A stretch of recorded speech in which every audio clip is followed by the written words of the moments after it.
Just before we begin, can everyone hear me okay at the back there?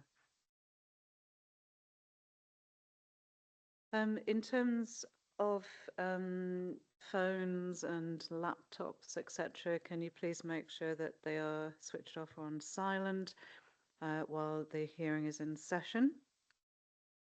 Just a reminder also to ensure that your microphone is switched off if you're not actually speaking, just to avoid any disturbance. We have found that you have to sit quite close to the microphone in order to be heard and to ensure that your voice is picked up in terms of live streaming. Does anyone object to the session being live streamed by the council?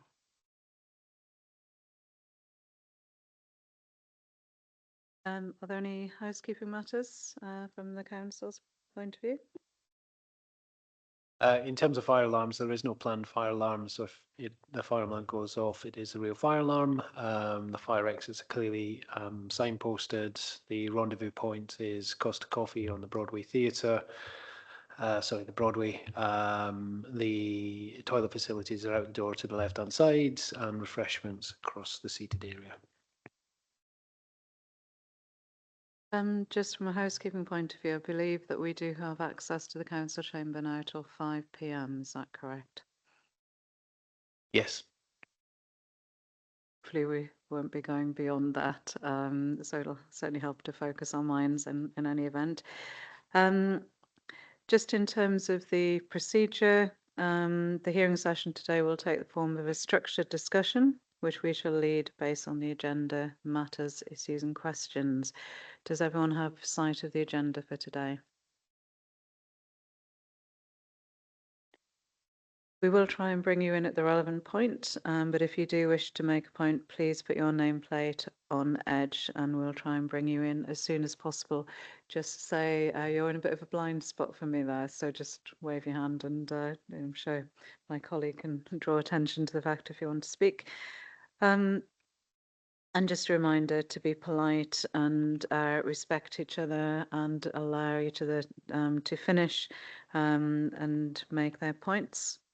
And that questions should come through us rather than across the table. Does anyone have any questions at this stage about the format of the hearing sessions? No. Just before we begin, a couple of outstanding matters, particularly relevant to today's session. It arose, the point arose in matter 17 in relation to the benchmark land value for the Conington Road site. And in response to that, I'd asked the council to go back to consultants to do a note in terms of the benchmark land value. We can discuss it later, but if the council or Mr. Lee could just introduce it so that we're aware of it, and we'll return to the detail in a moment.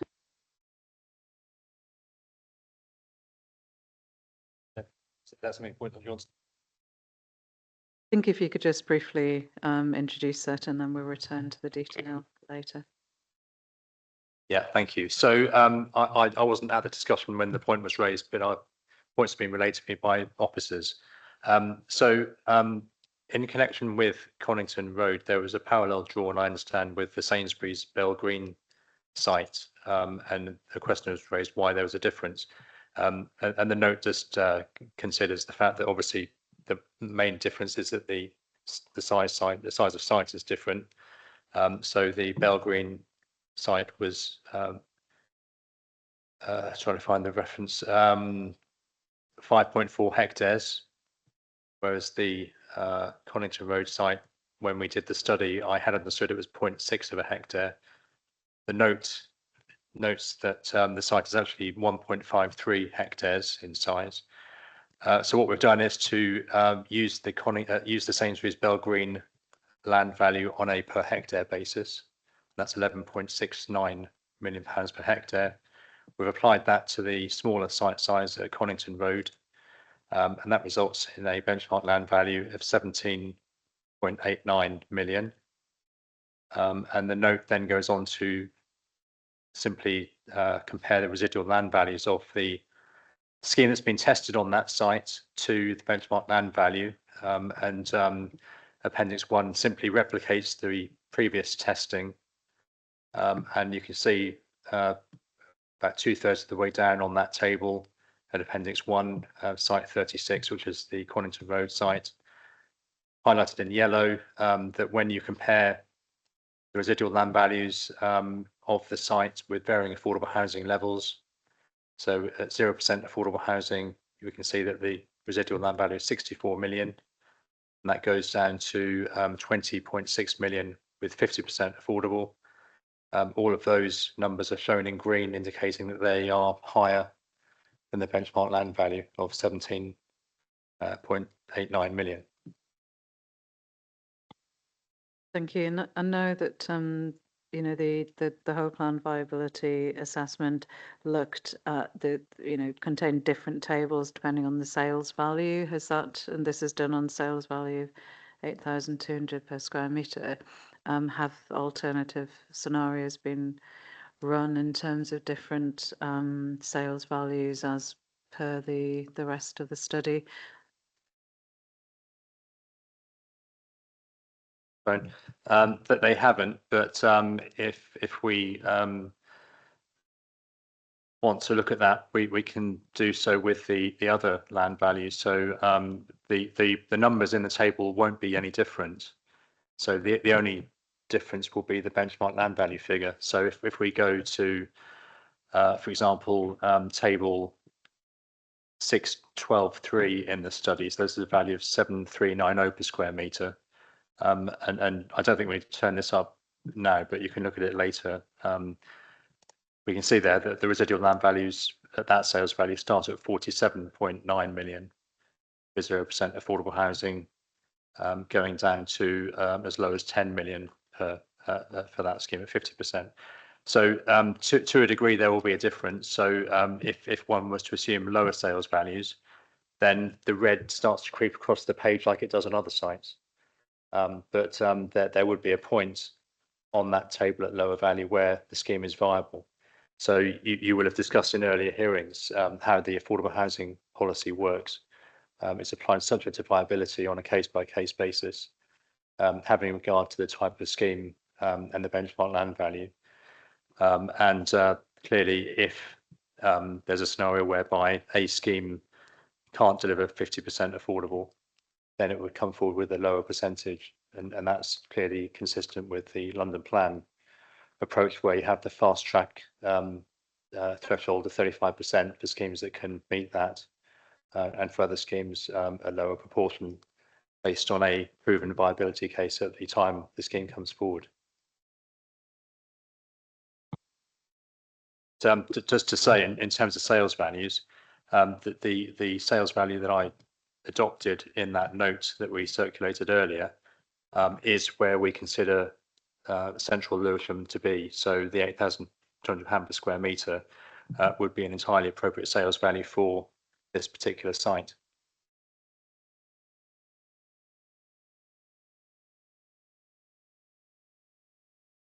Okay, thank you. And just bearing in mind, we can look at the detail later on. Did you wish to make a brief point observation at this stage before we move on? Thank you, ma'am. Yes, the approach of adopting a hectarage-based valuation for a supermarket is fundamentally incorrect.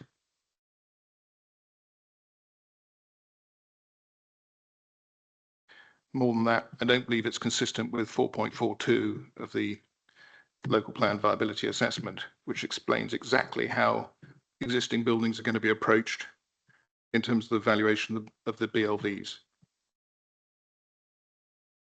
That's inconsistent with the express methodology. And why do you consider it's not the correct approach for a supermarket? Sorry, Mum, I can't hear. Why do you consider it's not the correct approach for this type of development? Because the valuation of supermarkets is expressed on the basis of the value generated by the building and therefore you approach it on the basis of the value of the building, with the area as very much a secondary aspect of the valuation.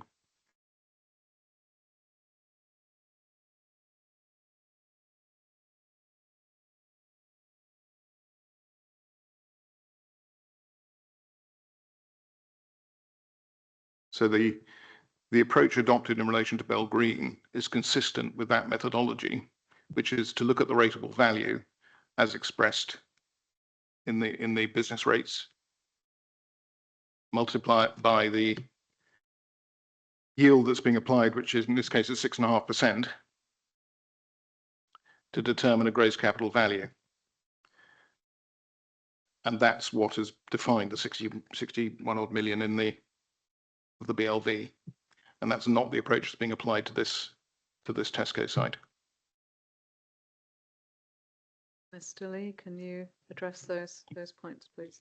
Yes, thank you. As I said, I wasn't at the hearing when this point was made earlier, but the representative from Estia did draw a parallel with the Sainsbury's site, and clearly they believed that that was an appropriate benchmark land value for that site, and that's not disputed as far as I'm aware. In terms of the comparability, they're both food stores. I understand that the Tesco store is at the end of its economic life, whereas the Sainsbury's site at Bell Green is newer and therefore more fit for purpose. So we've not made any adjustment for the fact that Tesco's requires redevelopment in the near future. So arguably it's a generous benchmark land value, but in response to the point directly made, they are both food stores, and clearly there is a comparability at high level, and this is a high level study. We're not digging into a detailed red book valuation of every single site, so there is a degree of variability. But I think what's being done in broad terms from the other side is that we're getting into the kind of detailed discussions that would more appropriately happen when an application is submitted, whereas this is a high-level exercise looking at broad viability of the plan, and the kind of points made here are not appropriate for a local plan examination in my view. But just picking up on the point that, and correct me if I'm wrong, are you saying that this Sainsbury's Bell Green store is correctly, that the assumptions applied to that were correct in the whole plan viability study? Sorry, madam. I wouldn't go so far as to say I agree with the valuation. That's a different point. But the methodology, which is expressed at 4.42 of the viability appraisal, is correct in the sense that one applies a yield-based approach to the area of the store, not in relation to the land. I mean, there is expressed within the viability assessment that's been carried out, where it's been applied to, for example, the car park site number next door to the Tesco, which applies an area-based of 2017 values, it must be said. So one can't agree that in 2022, 2017 values would apply, but it's based on a land value approach using the government's generic numbers, shall we say, for land values. Retail stores are not covered by that generic advice precisely because you don't apply a hectarage-based approach in this way. You can break the numbers back to a hectarage, but it's not how you value the land. And it's contrary to the express formula that's applied in 4.42 of the viability assessment. And to say that this is high level, I totally agree this is high level. This is exactly the approach you would take at a high level, which is to look, as has been proposed at 4.42, to use the rateable values, which are freely available, and applying an appropriate yield to them. I've expressed views in relation to the yield elsewhere, which we'll touch on, no doubt, in due course. But that is not an unreasonable methodology at the high level for this approach. But what you don't do is apply a completely novel mechanism to determine values on a hectarage basis to a supermarket site. And that you're suggesting is approach that's been taken to do the updated figures for the Tesco site, an area-based approach. So, well, as has been submitted, that's how it's been reverse engineered, for want of a better description.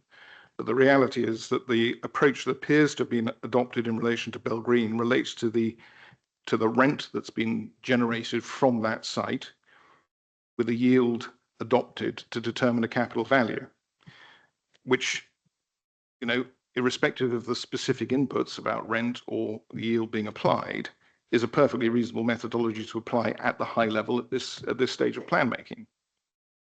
But to apply a completely different methodology is inappropriate.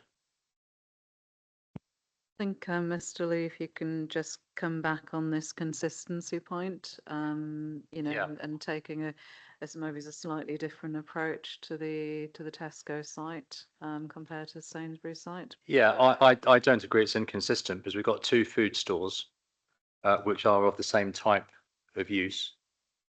One is a bigger food store than the other. And there's clearly then a follow-on difference in site size because of that. We're not seeking to compare a food store to some other irrelevant use. So we're not seeking to compare it to an office building, for example, which I agree would not necessarily be appropriate. But we've got two food store sites. One value, and I should say, if you look at the notes, I have given you the value that was previously used on a per hectare basis, and the fact that it comes out more or less the same from the rateable value approach on a per hectare basis means that in terms of methodology, it doesn't have a significant impact on the outcome. So had we been generating a much different figure from the original rateable value valuation for Tesco's than we have in comparison to Sainsbury's, then there might be something in the argument being put, but the fact they're more or less the same means that applying this approach is entirely reasonable and doesn't adversely impact on the outcome. So can I just ask why you took that approach, just in order to do it quite quickly in the context of this examination? Absolutely, it was simply a matter of the time since the point was raised and the time I've had to look at it, and given the fact that both values coalesced at more or less the same level, I took the view that was entirely appropriate for the purpose of the exercise. So if you were to do the calculation on a similar basis to the Sainsbury's store, you know, how long would that take? Is that something that you could do, and would it produce a significantly different outcome? Yes, it can be done because that data is available. I think there might be some references in the representation submitted on rateable value. And I think I've read somewhere a figure 1.44 million might be the rateable value for the site. And if you apply the same yield that we've applied to the Sainsbury's site to that 1.44 million, you get to 22 million. So I'm not sure that it will generate a much different result from the 17 million. But yes, that could certainly be looked at. And the point I would make is that if we were to look at the rateable values, then that would reflect the condition of the store and the fact that it's much older than Sainsbury's. And that would have a bearing on the market rent that the valuation office assessed as the basis for rateable values. Yes. If, as Dr. Lee's just mentioned, that the rateable value that the valuation officer set on it relates to the condition of the property itself, then the condition is calculated within the rent and therefore calculated within the capital value on that approach. So to then further discount it would be inapplicable, because it's already accounted for within that rental structure on that assumption.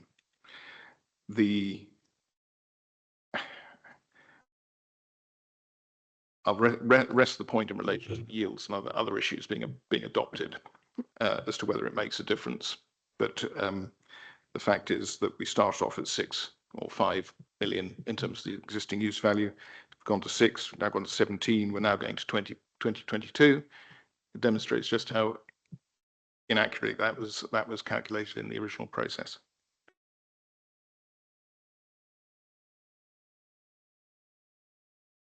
To respond to that? Yes, well, I mean, in terms of the last point, I think it's somewhat unreasonable to make that point because we've identified an error and we've addressed the error. It's not that we've moved position in response to the representation. It's simply responding to the points being raised, and that's entirely reasonable. With regards to the first point around condition, I wasn't proposing further discounting. I was simply making the point that the rateable value would reflect the condition of the building. And I've not looked at the rateable value as yet. And obviously, if that's something that would assist, we could do so.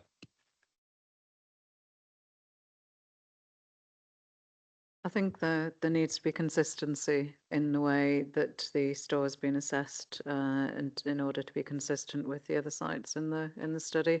So I think if you could run that calculation, that would be appreciated. Yes. Yeah, I just wanted to make the point that, and I think it has been made, that again, this is a high-level study looking at the whole plan and sites across the plan. And you know, whilst I accept that there may have been an inaccuracy in terms of the site area here, we can fix that. But nevertheless, it would still demonstrate that there are viable options across the piece in terms of affordable housing. And I'm not sure I've heard an exact figure of what participants believe the store is worth in comparison to what we think it's worth. I think it's also worth saying, and I'm sure the participants will correct me if I'm wrong here, but you know, these documents were available for public consultation through the Regulation 18 and Regulation 19. Updated version of the viability was available through the Regulation 19 consultation as well. I don't believe there was any significant concerns or objections at that stage raised by the participants.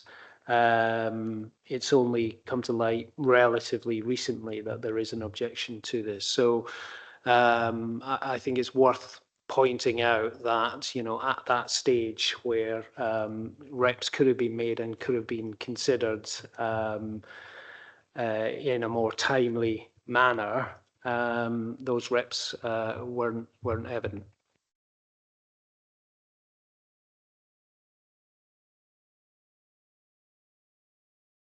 Okay, thank you. I am conscious of time. Obviously, the consultants will rerun that calculation to be consistent with the approach on other sites, other retail sites in the study, and have given a broad indication of what that figure is likely to be. So I think that's probably as far as we can go at the moment. I appreciate you may want to make a further point. Ma'am, just in relation to a couple of points that were raised by Mr. Syme. First of all, we have given an indicative BLV in our statement. So we have given a view as to what we think is a more reasonable representation of BLV in relation to this site. In relation to the representations, I can't speak to my client's activity in the past, but I know this issue has been raised as part of the pre-application discussions with the council a number of times. We have that documented in correspondence. So to say this hasn't been or is being addressed in a belated and untimely fashion, and that there hasn't been the opportunity to discuss it prior to this moment, is somewhat disingenuous, I think. Okay, thank you. I mean, we are where we are. The error has been pointed out. It has partially been rectified and will be rectified in terms of being consistent with the rest of the study. So I think we need to move on from that.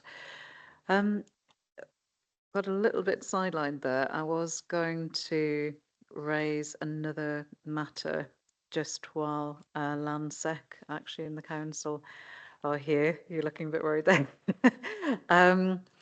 There was the matter of a legal note that was suggested that it be submitted following matter 17 on the central area allocations. I don't know if you're aware of that. I just wanted to discuss it with the council while Landsec were here. Unfortunately, that's a colleague dealing with that one, so I'll check with them and get a written note back. Okay, thank you. Possibly we'll come back to it at the end of the session. I just wanted to ask yourselves to introduce it and to discuss with the council whether they're happy to accept it. So just put you on notice for that. Just seemed better than trying to do it via email.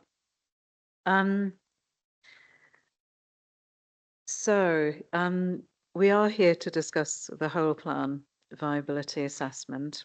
And as such, I wanted to go through the whole plan viability assessment and the assumptions contained within there.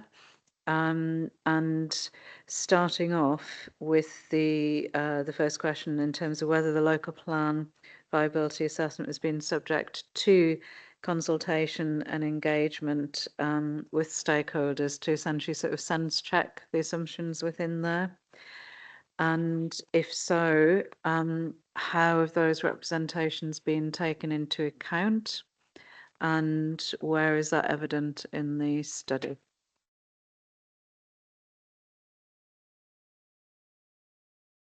I mean, in terms of the viability assessment has been prepared on the local plan with external consultants with input from the council. The viability evidence has then been subject to the consultation within the Regulation 18 stage and Regulation 19 stage.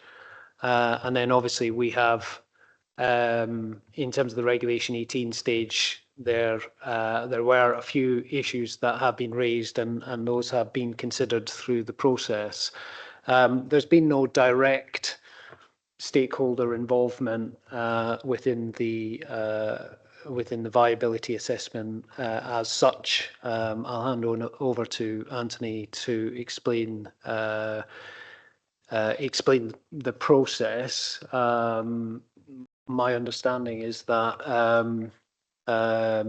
certainly Anthony is involved in many a viability assessment of a local plan, and this is a fairly tried and tested way of preparing a local plan viability statement, but I'll hand over to him for the details. Yeah, thank you. We are involved in a range of developments that come forward in Lewisham and other boroughs around Lewisham. In addition to what we set out in the viability study itself, EB17, we have sense checked all of the inputs against live financial viability assessments that have come forward in the borough.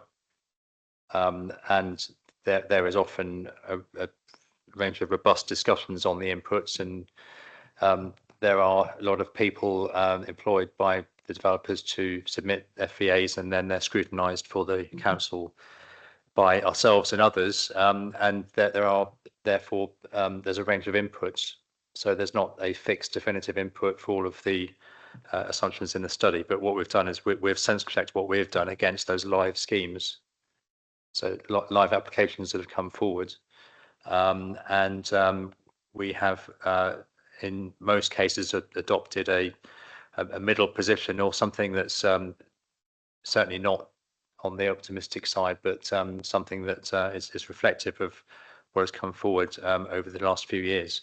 And that's an approach that's consistent with the other studies that we've undertaken in the London context. So we've acted for, I think, around 80% of London boroughs for this purpose, all of which have been examined by other inspectors and found sound. So although there is, as David says, there wasn't a direct stakeholder workshop, because we have run those in the past, and you tend to find that people turn up and they don't really say anything, and they still come to the EIP raising points around various matters, and you then find, well, why weren't these raised earlier? So most London boroughs take the view that it's not worthwhile the time doing that exercise because they don't yield any fruitful evidence, and it's only later at the local plan examination stage that evidence starts to be released. And as part of the consultation on Reg 18, Reg 19, did people submit comments in terms of the whole plan viability assessment through that process? I appreciate there weren't direct workshops. And if so, were those fed back to yourself, and how were those taken on board?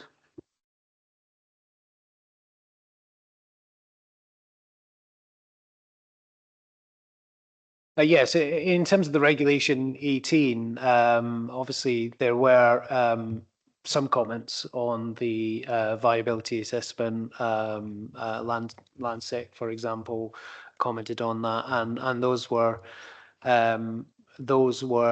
fed back. But I think, as Anthony says, he is at the forefront of reviewing financial viabilities on live applications for Lewisham Council on an ongoing basis.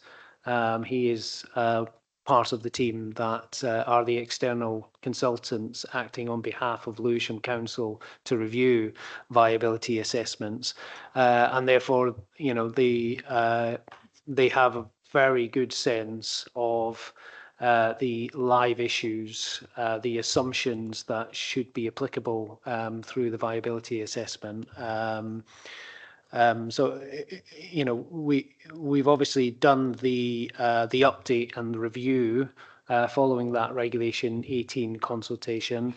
We've taken into consideration, you know, many of the comments around abnormal costs, that type of thing. But you know, again, we have to be careful here because quite often we start straying into very detailed site viability issues. And, you know, obviously we've had the conversation with, sorry, I'm sort of picking on land securities here, but, you know, we've had the conversation about very detailed abnormal costs for Lewisham Shopping Centre, which just simply wouldn't be applicable and wouldn't be consistent with the approach on other sites to apply that at this local plan high level review. And, you know, it wouldn't be consistent with the MPPG either. So, you know, that's the approach that we've taken. You know, and as far as the council is concerned, the consultants are the experts here. They're involved in live applications and discussions with developers, and that's been taken forward into the viability reviews.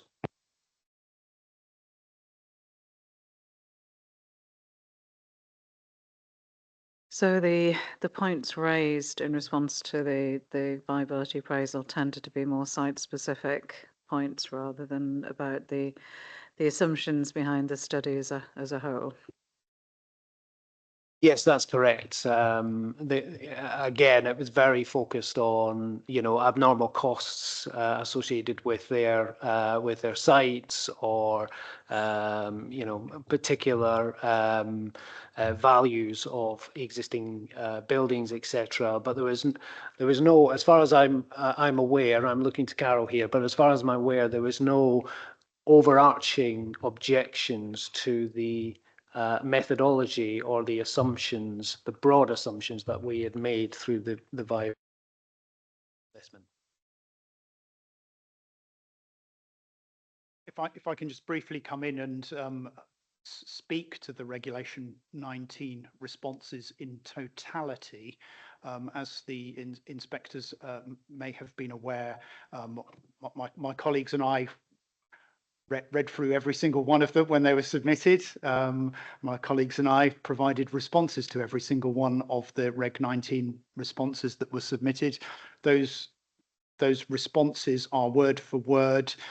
The Regulation 19 representations are word for word reproduced alongside the officer responses within the council's statement of consultation, which has been submitted to the examination.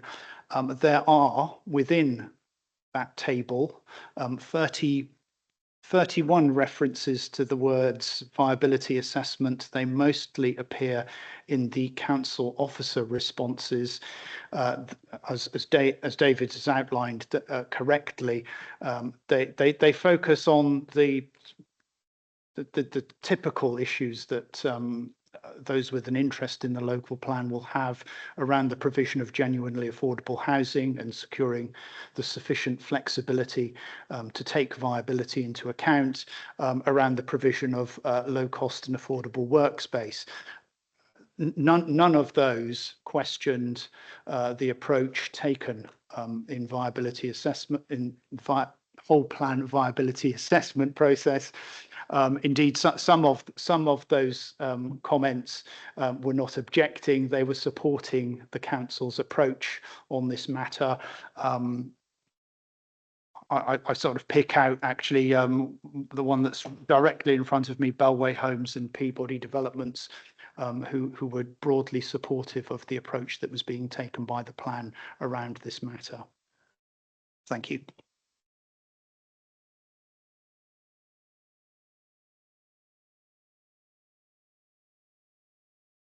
Okay, thank you. That's helpful. We'll come on to the detailed assumptions, which we're going to go through shortly. But overall, what methodology has been used in the whole plan viability appraisal, and is it consistent with the guidance in the PPG and other recognised sources of guidance? Yes, thank you. So there are a number of sources of guidance that we've considered and had regard to.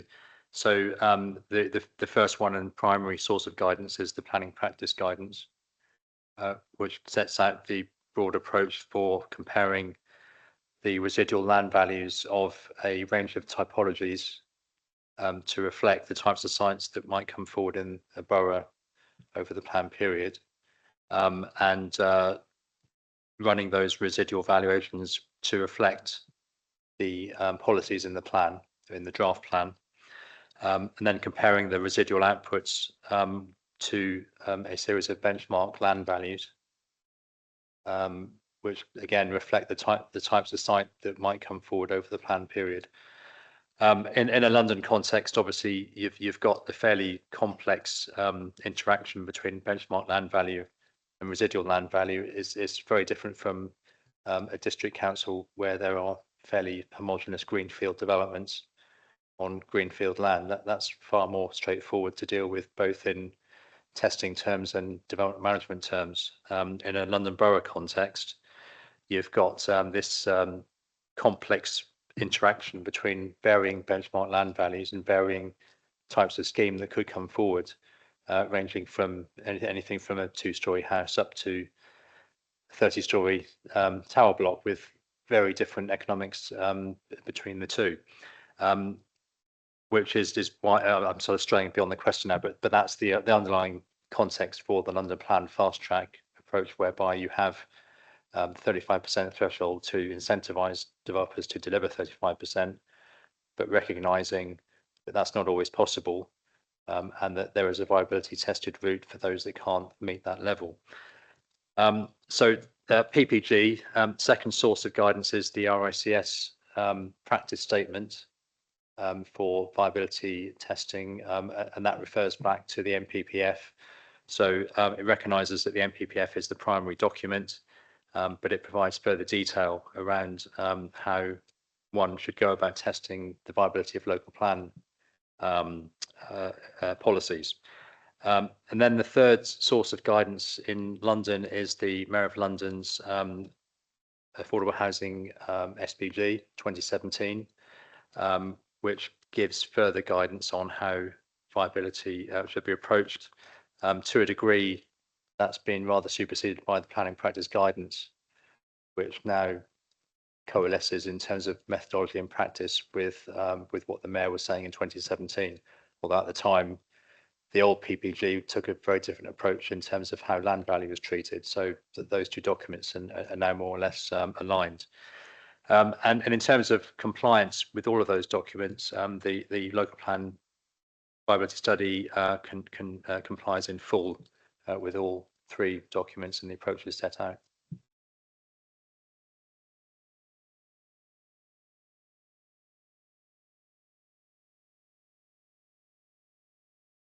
Okay, thank you. Any points in relation to general conformity? Well, we'll come on to the specific assumptions as we go through. Oh.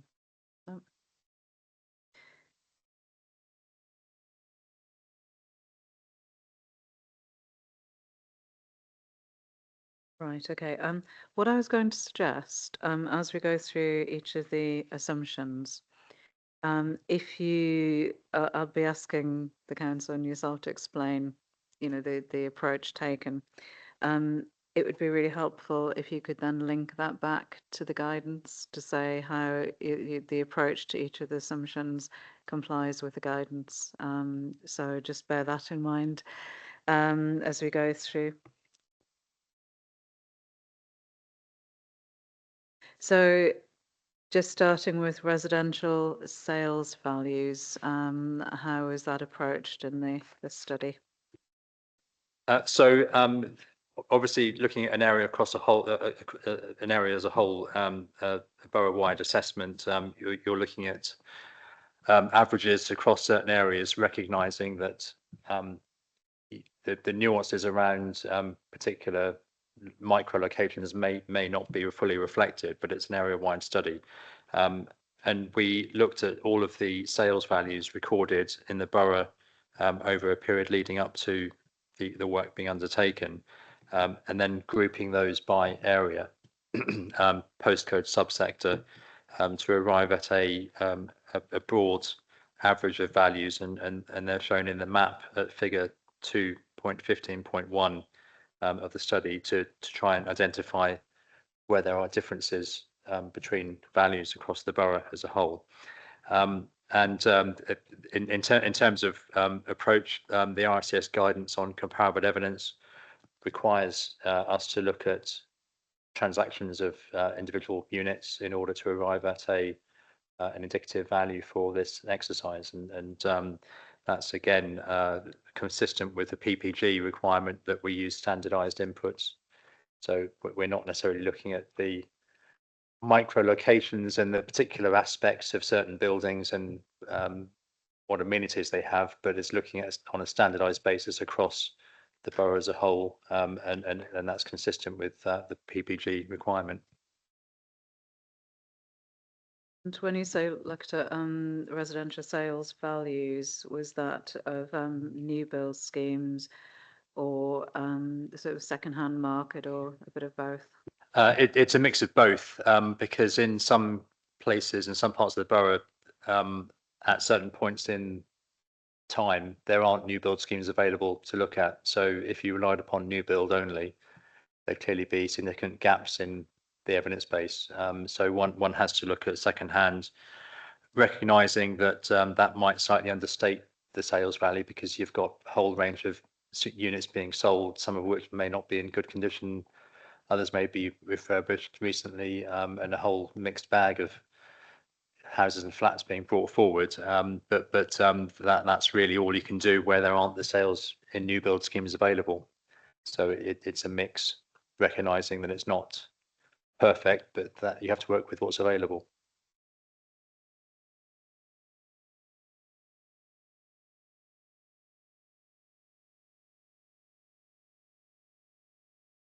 I'm conscious that Astia Living raised a point in relation to the residential sales values.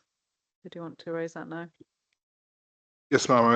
I agree with Dr. Lee that one needs to use averages, and they're difficult to determine, especially when you've got new build properties, which may be problematic in terms of size of sample. That having been said, there seems to be an over-reliance on a relatively few numbers of transactions based on the Molior system, which have been interrogated to determine the values of new build. It's been partially overcome, I would suggest, by having nine different pricing structures applied to the GDVs. But the average that's being used, which is £7,660 a square metre, is about 10% higher than gives a capital value which is about 10% higher than the averages in 2022 for new build properties for the entire borough, which are higher than the existing property values or the second-hand market values. So there is a bit of inflation creep in there in relation to that average. Do you wish to address that point, Mr. Lee? Yeah, I'm not sure I agree there's over-reliance upon Molior database, because we looked at all of the underlying transactions available over a 2-year period. So to the extent that we could, we looked at every single new build transaction that had taken place. I don't think anybody can reasonably ask us to do more, because we had to work with the transactions that had completed. So we weren't relying upon a particular database. We were relying upon what had happened on the ground in the borough.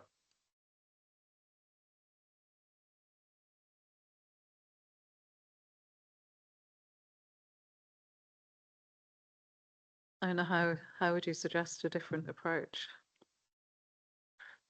I'm only referencing back to what the document says in relation to the approach that's been applied. But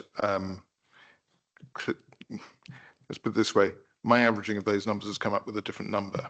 But the issue of applying a value per square metre for residential properties is that within the market, they tend to be based on capital values by typology rather than purely on an area basis. Now, this gives difficulty in determining a value, but the result of simply applying a straight capitalized square meterage or a rate per square meter to give a capital value results in a higher capital value for the unit typology than is evidenced by the market transactions that are being referred to.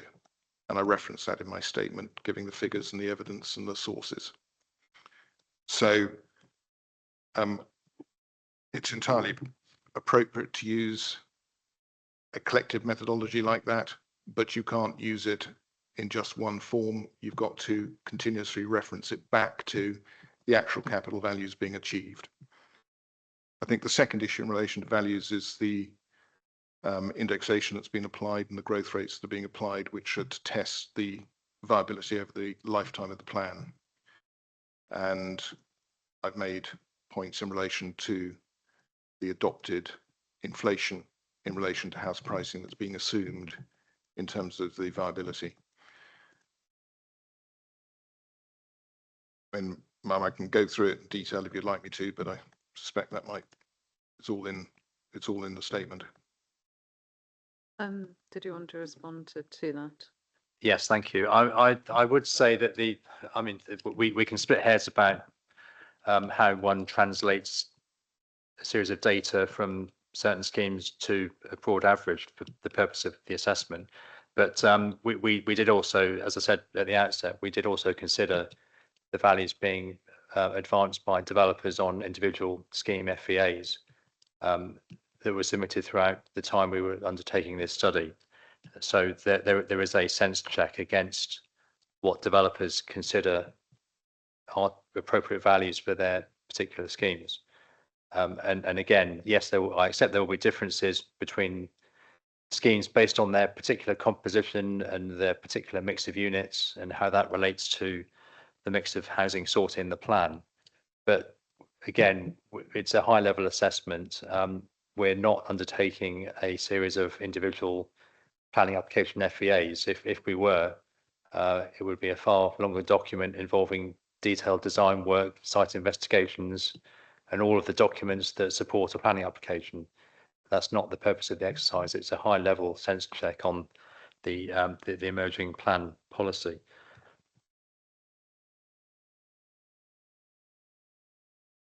Yes, I mean, by no means am I an expert here, but I just want to raise the point that if the fundamental assumptions based on the viability assessment were inaccurate, I would contend that we would have a lot more developers around the table and a lot more objections to this piece of evidence. And again, I just refer to the Regulation 19 consultation where we had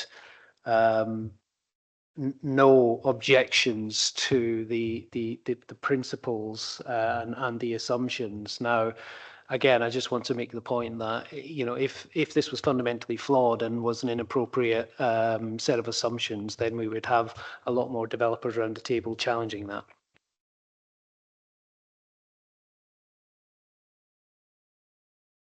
Okay, thank you. Obviously, I have the evidence before me, and we shall reach a judgment on that. Just moving on, in terms of the affordable housing tenure and values, how did the study approach those? So in terms of the tenure mix, we modelled the mix sought in the emerging plan. In terms of the valuations placed on those units, what will, as you'll know, what will happen in practice is that the developer will sell those units to a housing association or registered provider, and they'll do that prior to commencing construction.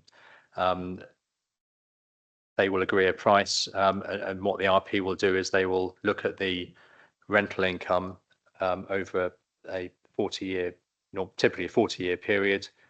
They'll take off their cost of managing and maintaining the units and dealing with repairs and turnover of tenants, all those issues that need to be dealt with, and that will generate a net rent. The net rent is valued, and it's that net rent that they capitalise and pay to the developer in the agreed purchase price. Slightly different for the intermediate units. If they're shared ownership units, then they will look at the amount of equity they can sell to the purchaser, and that's typically 25% in most London boroughs, given the high house prices. And then the tenant, or sorry, the leaseholder will pay a rent, subsidised rent on the retained equity, and the RP will value that retained rent and add that to the initial equity sold, and that will reflect the price that they pay to the developer. So all of those metrics are based on benchmarking data with RPs and run through a discounted cash flow model, and that replicates the way that RPs will arrive at their own offers for affordable housing when approached by developers. And we set out in the study the rent levels we've assumed, and you can see those at table 4.6.1, and they are consistent with the rents that RPs would expect to levy on schemes in Lewisham, and the capital values generated from that process are set out in table 4.8.1. So on a blended basis, having regard to the mix of housing the council seeks, you can see the final column in that table on the right hand side, the blended values that we've applied based on that approach.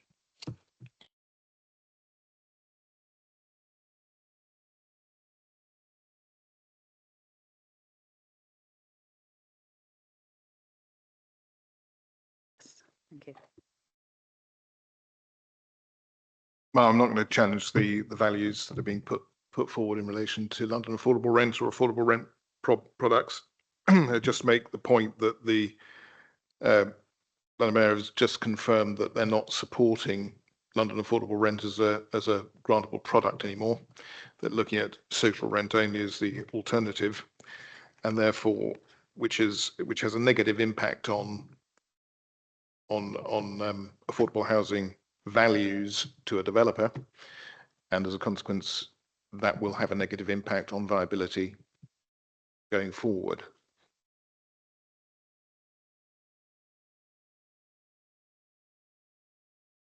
Mr. Lee.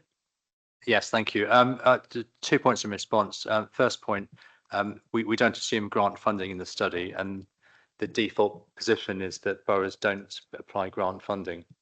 The grant funding is generally only applied when a scheme is already providing 35%, and that grant's then used to provide additional affordable housing above that level. So that's generally not really applicable to most schemes that come forward.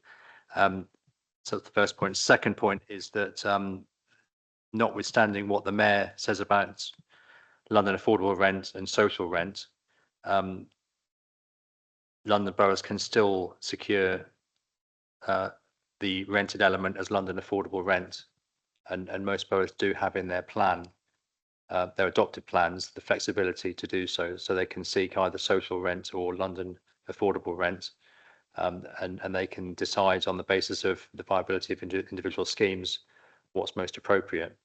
I don't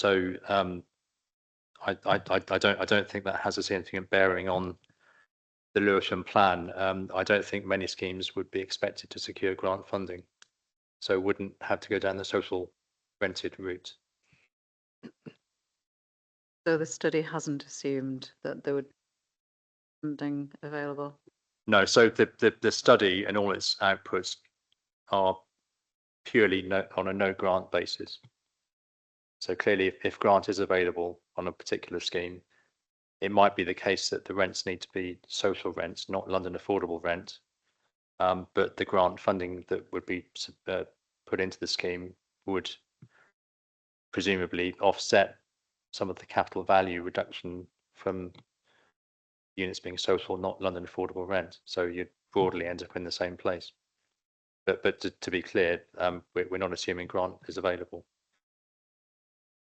So just picking up on that point, you don't consider it would affect the outcome in terms of the viability appraisals of the sites and site typologies? No, so the borough's emerging policy seeks London affordable rent. So there would be no impact on the outcome of the study, because social rent would only be sought if a scheme is securing grant funding on a discretionary basis. And clearly there would be the option of bringing the scheme forward at 35% through the fast track without grant funding. Therefore, there'd be no compulsion on that developer to go down the social rented route. And that there would clearly be a discussion between the GLA and the developer on that particular scheme involving the RP. And if they all decide between them that grant funding delivers a better outcome, both in terms of the level of affordable, but also the viability of the scheme, then that would be a matter for those three parties to conclude what's best. And it might be the case that that discussion concludes that it's best to go down the grant funded route. But that would happen at the application stage.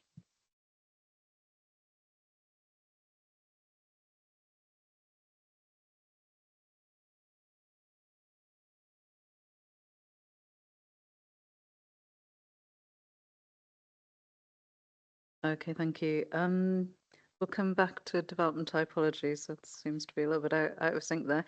Have we covered affordable housing rents?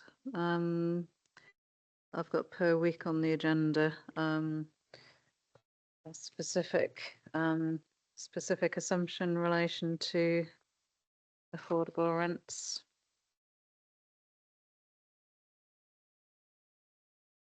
Well, I think I've addressed this. So the rents are set out at table 4.6.1. The London affordable rent is based on data published by the mayor, and that's on the mayor's website. Affordable rent is based on the local housing allowance, and again, that's published by the Valuation Office Agency on a regular basis, and that's derived for the broad market area for Lewisham. London living rent, again, that's a rate published by the Mayor of London, and that varies on a ward by ward basis. But the figures here are for the lowest value ward in Lewisham.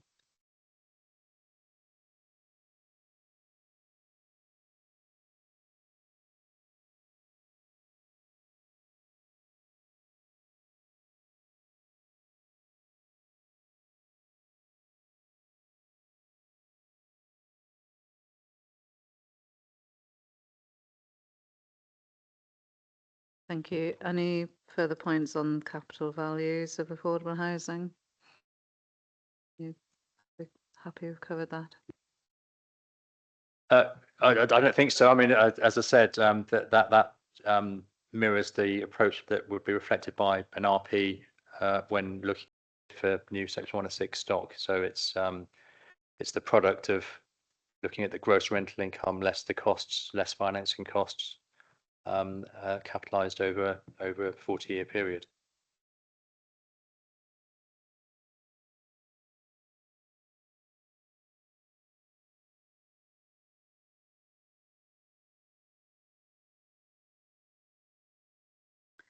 And just turning to rents and yields for commercial development, how did the study approach those? So for rents, we looked at a database called CoStar, which collects details of leases, new leases, on a range of buildings across London and Lewisham in particular. And we looked at the broad spread of rents that are being achieved in those lettings, and table 4.10.1 reflects those lettings. And as you'll see, there's not much variation between different parts of the borough in terms of rent levels. Yields were based on, again, looking at sales of retail, office, and industrial schemes. And as you know, the investment yields reflects the covenant strength of occupiers as well as the demand or underlying demand for those types of spaces, and therefore the price that an investor is willing to pay for them.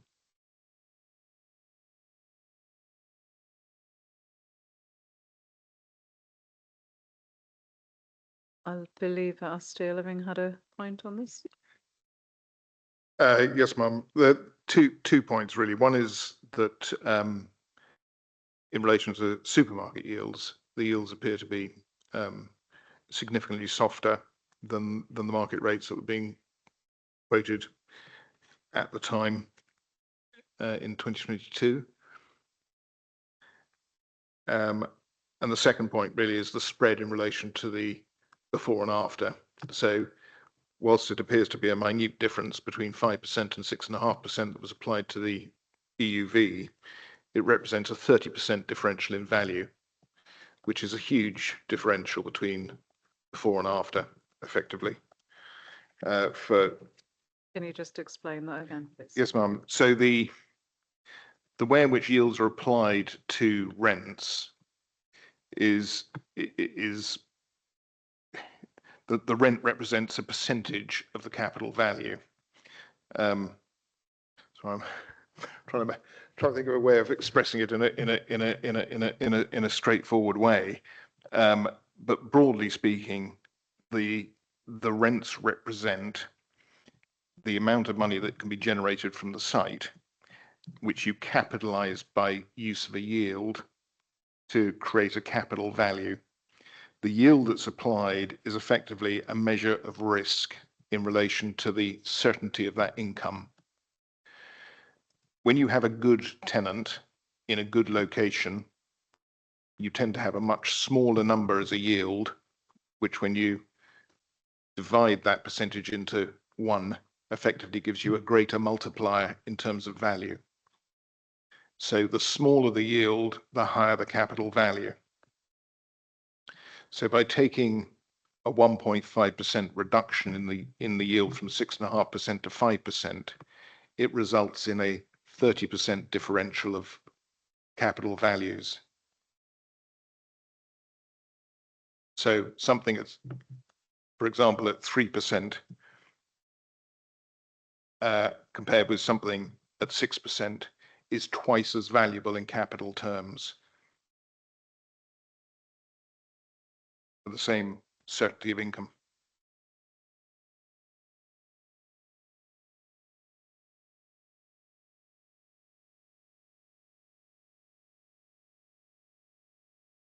And I'm suggesting, based on the evidence in the market at the time in 2022, that applying a yield of 6.5% in relation to supermarkets or indeed 5% in relation to supermarkets is incorrectly soft, shall we say?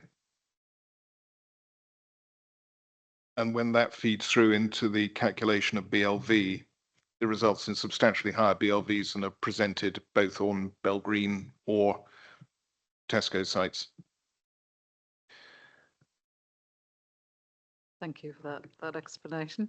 Can I ask Mr. Lee to respond to that specific point in terms of the fact that the 2022 yield may be somewhat out of date? Yeah, my understanding of the point being made is that it's about the difference in the yield between what we've assumed for new build space and what we've applied to second-hand space for the purpose of existing use values. I think that this is absolutely deliberate, because what we're trying to reflect is that there are sites that will come forward for development that are in far worse condition, unsuitable or nearly becoming unsuitable for their use, not fit for occupation, and not meeting current tenants' demands and occupiers' demands. So this yield differential, or in effect, putting it in plain terms, reducing the valuation of existing buildings in comparison to new buildings, is deliberately trying to reflect the fact that they are at the end of their useful life, and you would expect buildings that come forward for development to be at the point where landowners are deciding, I'm questioning, can I let this building anymore? If my current tenant decides to leave, is there a queue of people waiting in the wings to come and take the space, or will I have to do either some serious work to the building, or knock it down and rebuild it to meet current tenants' expectations? And we're seeing this across the capital in terms of office buildings at the moment. So even in the City of London, I'm sorry, I'm digressing slightly, but it's useful to make the point, I think. We're seeing what was previously considered to be good office space in the City of London. You get the tenants moving out because they've decided that they don't need the amount of space anymore.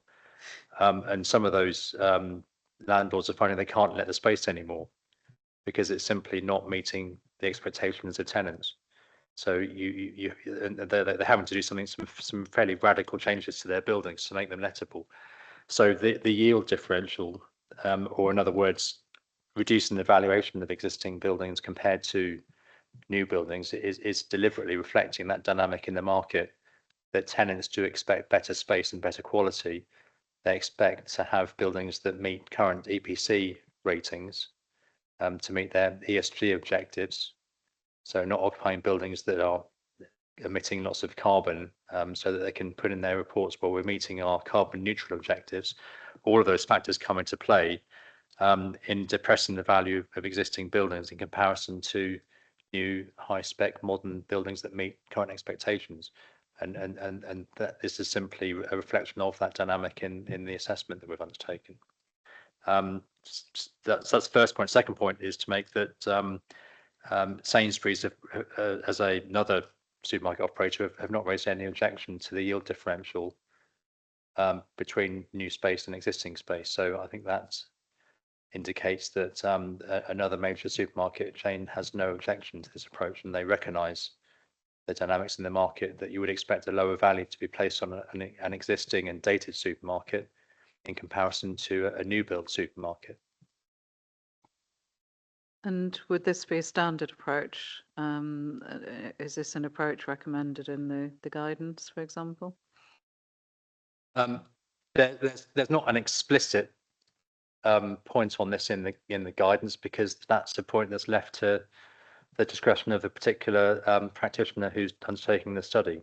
And the RICS would be the body that might give guidance on this point. They tend to avoid being prescriptive on these points, which is somewhat not helpful, but we are where we are. But in terms of comparability, this is an approach that has been applied in all of the other London boroughs that we've acted in, and not disputed elsewhere. So it's recognised that one would expect a lower value on secondary buildings at the end of their useful life in comparison to new build buildings that replace them.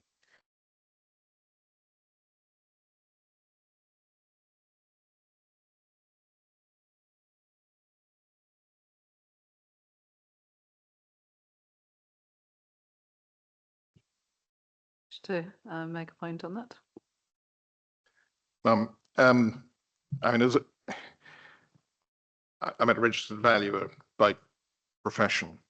The approach in terms of yield differentials is certainly correct in the sense that there is a differential between new and old. The significance of that differential is determined by a range of factors. One of the factors specifically for supermarkets is the availability of large floor space units within London is extremely limited. And therefore, the yields reflect that opportunity value as a tightening yield in comparison to other typologies. And it's a relatively small market. There are half a dozen key operators who operate within this field. If a unit becomes available on a freehold basis or for lease, there are multiple operators who will look to step into that space. There is high competition. As we speak, Tesco's and others, including Aldi and Lidl, are all looking for additional retail floor space in London and have consistently been doing so. In relation to the point made that this is about the differential between yields, it's not. It's also about the absolute yield that's being applied in the first instance. This is a highly sought after typology of property, which is given in the yield guides by all the major houses, specific reference in terms of the yield numbers, because it is a particular typology which has its unique market dynamics. And applying a typology or referencing typology like offices in relation to supermarkets is wholly inappropriate. They're completely different classes of product. So there are two key points. The absolute yield that's being applied to the supermarkets is incorrectly referenced, given the 2022 information that was freely available from all the major houses. And secondly, the differential in relation to supermarket yields is incorrectly applied. It's too great a range for this typology. And I reference that in my statement. I put in there a number of available studies from the major houses in relation to yields, and include and I'll beg your forgiveness in this in relation to an annual report by the Supermarket REIT, which references the range of yields available within its own valuation methodology, which are applied objectively and cleanly. Now, this isn't just a singular view. Lee, would you like to come back, please, on those 2 points in relation to the absolute yield, but also the differential between existing and new being applied incorrectly? Yes, I don't agree with any of that. You're probably surprised to hear. So what we could have done as an alternative to a yield differential is we could have looked at the cost of refurbishing these sites, because again, I feel fear of repeating myself. We are trying to reflect in the existing use values buildings that logically will come forward for development, i.e. buildings at the end of their economic life. And again, in valuation terms, one would have to reflect if a building is at the end of its useful life, that it will need to be redeveloped, that one cannot assume that that can simply continue to be occupied by whether it be Sainsbury's or Tesco or whoever in perpetuity without some investment being made into the building. So we haven't reflected those costs in the assessment of benchmark land value. What we have done instead is to apply a slightly different yield so that the value of the building reflects the requirement in the near term that there will need to be some significant investment to bring that to ensure that building is continue to be capable of occupying in the future. We could have applied a a closer yield, but built in some explicit refurb costs, because that gets difficult because you're then getting into questions around the individual stock condition of individual buildings across Lewisham. That's a step beyond what's required by the guidance in terms of a proportionate approach to the evidence, and also getting into detail that the council doesn't have the resources to deal with. So this is a shortcut towards reflecting the fact that the assumption is that only buildings that are at the end of their economic life will come forward. So again, we're not trying to reflect individual schemes or individual applications that may come forward during the plan. We're looking at high level, can buildings or sites come forward? If they are going to come forward, it's unlikely that developers or landowners will bring forward sites that have got an economic life. They will keep those buildings, and they will only bring forward sites that are at the end of their economic life, that should logically have a lower value or reflect the need for investment to ensure they are lettable into the future. And what about this point that supermarkets in this particular, in London, it's almost like a unique typology, particularly given the level of competition for supermarkets of this size. Just picking up the point raised. Yeah, well, the yield we've applied does reflect the market for supermarkets in London. And it also does reflect the fact that if you look at trends in supermarket development over the last 10 to 15 years, that the level of expansion has slowed considerably.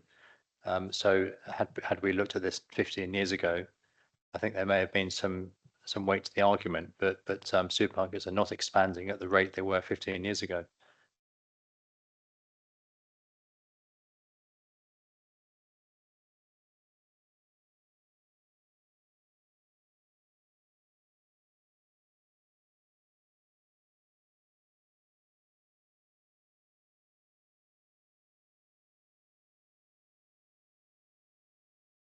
Is that a legacy nameplate up there, or did he have a further point?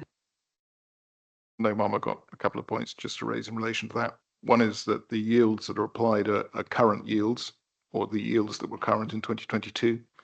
So the point of the supermarket availability of space is that it is significantly difficult to get supermarkets built.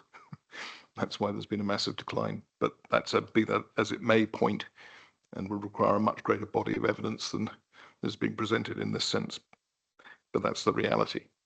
So the yields are expressed as per 2022. And as a sector, it was phenomenally resilient in relation to COVID. So it has not been adversely affected in the same way that offices have. And has actually, as a result, it was an extremely attractive sector in 2022 from an investment perspective. The competition for supermarkets has increased with the expansion of Aldi and Lidl. And that's also been reflected in the yields. What I would say is that if the application of a discount is being applied, the yields that are being applied in relation to both the Bell Green example that I've referenced and Dr. Lee's reference as well, are using exactly the same yields as are purported being applied to the Tesco site.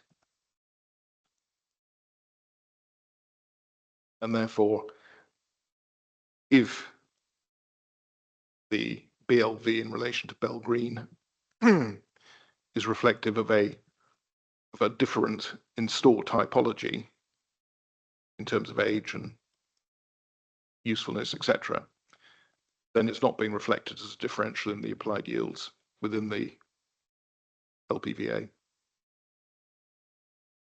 So you can't have it both ways. There either is or isn't the same methodology being applied with the same assumptions, and I totally accept that it's appropriate at a high level to use a consistent methodology across these typologies and not to delve into the individual site differences.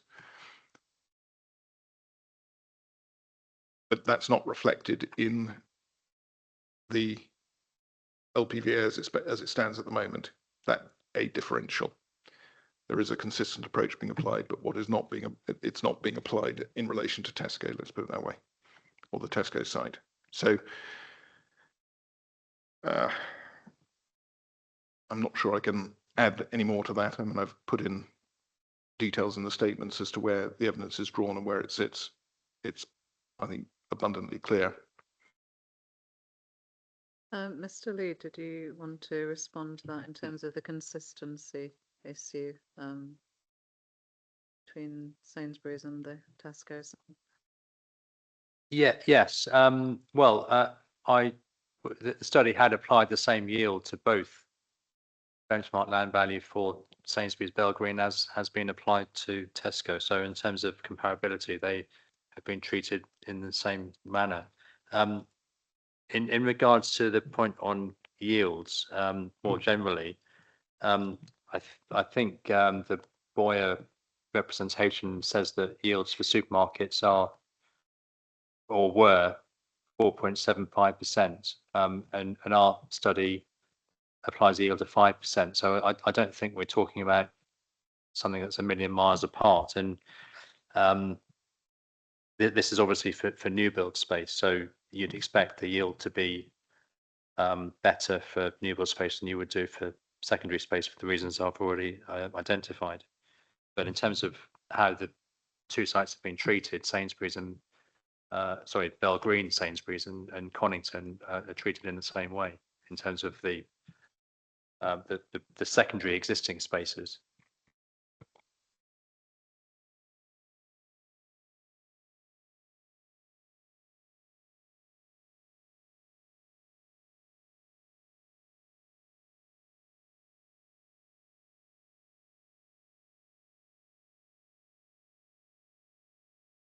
The 4.7 yield is not reflective of a new build property. It's reflective of the general market rate for supermarkets.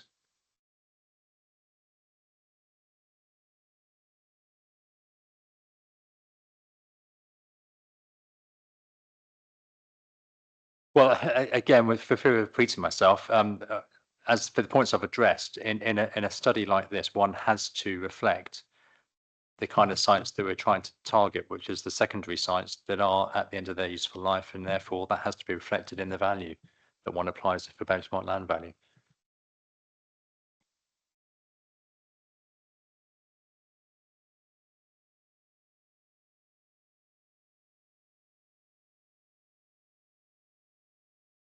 Yeah, I don't want to go around in circles on this, which I fear we are currently. But so if you can just make it brief, I have a final point. Very briefly, ma'am. I understand the assumption that is being applied to generally the development sites, which is that there is an assumption that they are at the end of their useful life across the board, and therefore are marked down as such. But that makes for a significant differential to arise in practice between actual existing use values on a site-by-site basis and what the local plan viability assumption assumes, which is that they're all at the end of their useful life. And that in practice differential between the existing uses and BLVs on a site-by-site basis will have a significant impact on the viability of the plan when it comes to be delivered. And just as a little marker on that point, I reference site 52 in the LPVA, which references the neighbouring site at Connington Road, which has been developed out, which in 2019 went through to an appeal, which in the BLV the EB17 is referenced as 1.44 million in terms of BLV, and tested at appeal, although I don't have the definitive number, was assumed to be somewhere between, and this is on behalf of the council at appeal, as well as the applicant, was in a range between, forgive me, man, just bear with me 1 second, between 2.975 million on behalf of the council and 4.2 million. So the differential between the LPVA assumed BLV and the viability that accrues as a consequence being tested in 2019 was significantly over double the BLV that was assumed in the viability assessment. And that information was available at the time of the LPVA being produced. Sorry, forgive my hesitation. So there's an issue here about whilst I don't dispute the methodology in terms of taking an assumptive approach in relation to the quality of the sites, this does have a significant impact in the real world in terms of delivery of these sites. Stilly. Last point, hopefully. The point there was made, well, this goes to the heart of the deliverability of the plan. And if one looks at site 35, even if the benchmark land value is doubled, then the residual land values being generated by that site are far in excess of that level. So if we want to go through, I mean, this is not really the purpose of today, is not to go through everything line by line, but as that site has been raised, the residual land value generated by that scheme with 35% affordable is far in excess of the higher benchmark land value that's been referred to.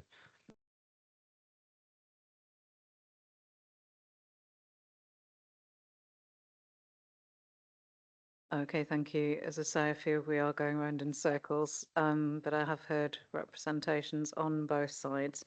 I am aware that we do have a time limit on the room, and we do have a reasonable amount to get through. So I was going to suggest that we have a break till about 3:45. I think we need a bit of a comfort break. Mr. Kemp.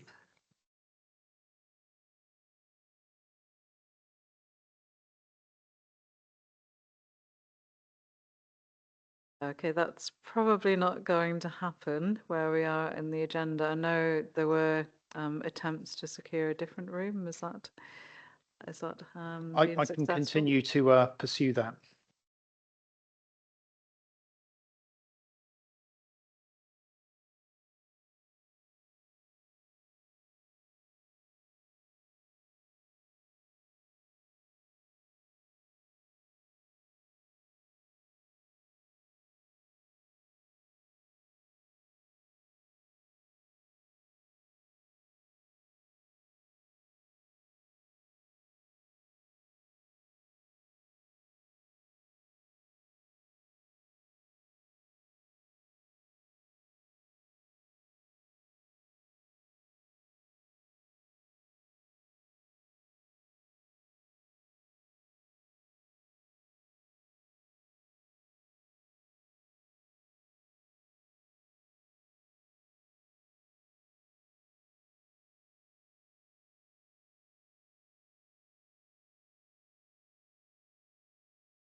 Leave it. Sorry.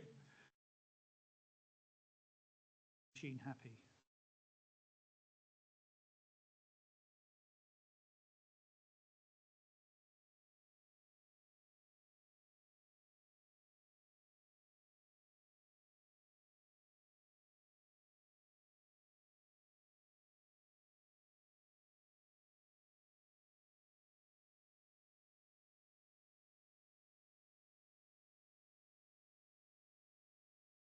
It's comfortable. Still not as bad.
One, two, 1, 2. Can you hear me? 1 and 2. Yes, we can hear you.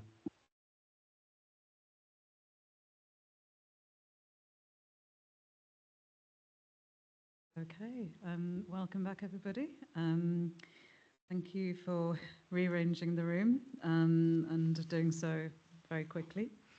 Need to get used to the new microphones. Where were we?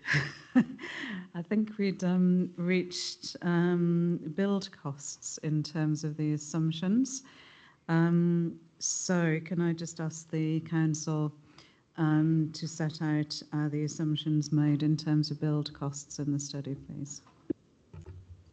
Yes, thank you. So just referring back to the planning practice guidance again, which guides what we have to do. Paragraph 14 of the planning practice guidance indicates that, again, it's a standardised assessment, and that for the purpose of local plan testing, the BCIS is the most appropriate source of data, given it's a published and publicly available source, and it takes a wide range of developments across an area and you apply a local adjustment for the local circumstances. And you will have seen in the assessment, and I'll just find the paragraph reference for you.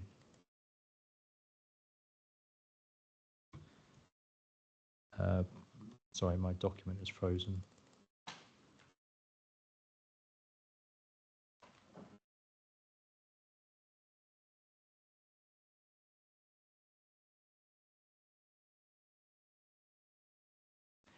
Paragraph 411 and table 411.1 set out there the base build costs, and we list the particular BCIS data point that we've used in the column headed BCIS cost, and we've added to that a 10% allowance for external works, and that 10% that's based on a broad average of developments. If you look at most platted schemes in London, they tend to come in at far less than 10%. So we've adopted a very much a worst case scenario for that item. And then you'll see in that table there's a total before policy costs, which simply takes the base cost plus the 10% for external works. So in terms of comparability, I think many developers look at these numbers and they compare them to their cost plans, which obviously take account of the policy cost as well. So this is very much before everything else is applied. So before the cost of net zero carbon, before the cost of accessibility, and all the other costs that they have to factor in. So that there is an issue of not comparing like with like, but in terms of sources and approach, this is an entirely consistent approach with both the planning practice guidance and also what's been done elsewhere within London.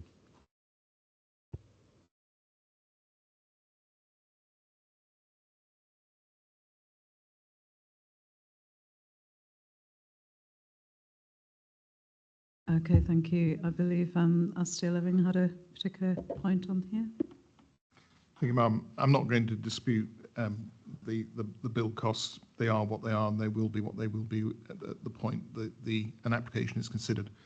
There were two issues I had in relation to build costs. One was that there's a somewhat arbitrary introduction at the 25th/26th story of a significant increase in costs. Now, while that doesn't apply in relation to the proposed 16-story assumption that's being tested by the viability assessment, it does have an impact on viability in relation to taller schemes. And I say it's arbitrary because there are building regulation impacts at 7 stories plus, which create an increase in value related to that specific point in time. And there's a second increase which relates to the engineering costs of putting buildings in excess of or up to 30 stories. So 25th story is a somewhat arbitrary choice of heights of buildings to introduce a 15% increase in build costs. A sharp increase in build costs at that height is not appropriate. It's a gradual increase as buildings go higher. It doesn't suddenly jump by 15% at 15 stories, at 25 stories. So it's a sort of an odd mechanic to introduce at that point. There are obviously subsequent changes that have occurred to building regulations subsequent to 2022, which would imply the need or an appropriate sensitivity testing of build costs to see what the impacts are, which haven't been applied in this instance. And I'll just leave it at that point because I'm not going to suggest what sensitivity should be applied, but it implies there should be some sort of level of sensitivity in relation to build costs, assessing the viability, as there have been indeed on GDV, where there are 9 increments of change.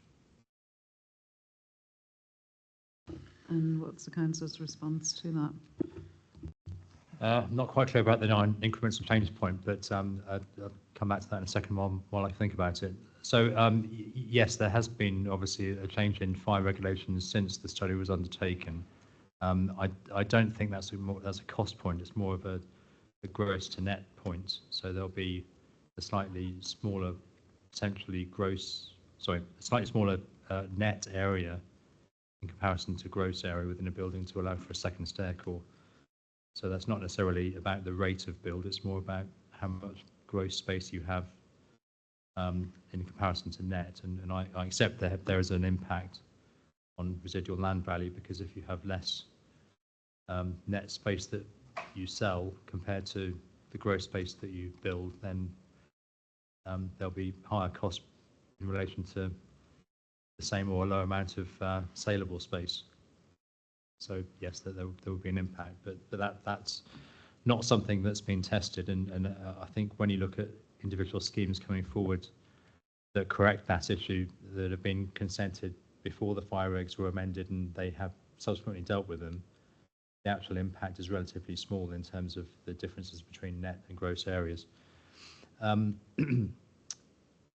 I think in terms of the first point around the... Sorry, just before Yeah. just before you go on, so in terms of the overall impact on viability, do you think that would alter the outcome of the whole plan viability assessment significantly? No, I don't, because the schemes I've been involved in that have had to deal with this point, the architects have found other ways of dealing with the point. So they've made other adjustments elsewhere, slight increases to the size of the overall building, for example. So the envelope's got slightly bigger in order to deal with the extra core. So rather than the building being fixed in terms of the envelope, they've just been a bit more creative, either going outwards or going upwards slightly. So adding a story or making the building slightly wider has enabled them to deal with the issue. So on the ground, it shouldn't have an impact. On the second point around the 25 stories, we're simply recognising and that there isn't admittedly much science to this, other than there needed to be a cut-off point. And historically, the GLA have made a distinction between 6 to 25 and 26 and above, based on some historic data that they based that judgment on. So it's possible that on the ground, yes, there could be a slight variation at 30 stories rather than 26, but I don't think that has a significant impact on the outcome of the study, other than some schemes that we've assessed with a higher cost won't incur that cost. Because if the point is correct, then if the threshold is 30 stories, then obviously some of the schemes we've assessed with 26, 27, 28 and so on wouldn't incur those costs. They would be at the lower cost band. Yes. And I think it's, again, just worth reiterating that this is a viability study testing the viability of the local plan. And of course, it is a point in time, 2022, when the Regulation 19 was submitted for public consultation. Again, I don't want to labour the point, but we haven't had any challenges in relation to build costs from other developers, and we're seeing viable schemes coming forward through the development management process, factoring in the second staircase and fire regulations with 35% affordable. So in terms of looking at this holistically, in terms of the local plan viability and the assumptions, I just want to make the point that there are very few people that are challenging the assumptions. So in terms of the schemes which have had to be reviewed to accommodate the second staircase, there hasn't been the need for revised viability appraisal or reduction in affordable housing or anything like that? So we've been through the process with the detailed phase 1 of Surrey Canal Triangle. There was no change in terms of the percentage of affordable housing on that basis. No updated viability appraisal was required. Likewise, we've done so with Sun Wharf and the tall building there. Again, a 35% affordable scheme. There was no viability, obviously, because of the threshold, and none submitted to revise that scheme either. So I understand that in terms of gross to net, there may be a difference, but we are finding ways of accommodating that through minor changes to the building form or building height, and it doesn't seem to be having a significant impact on the viability.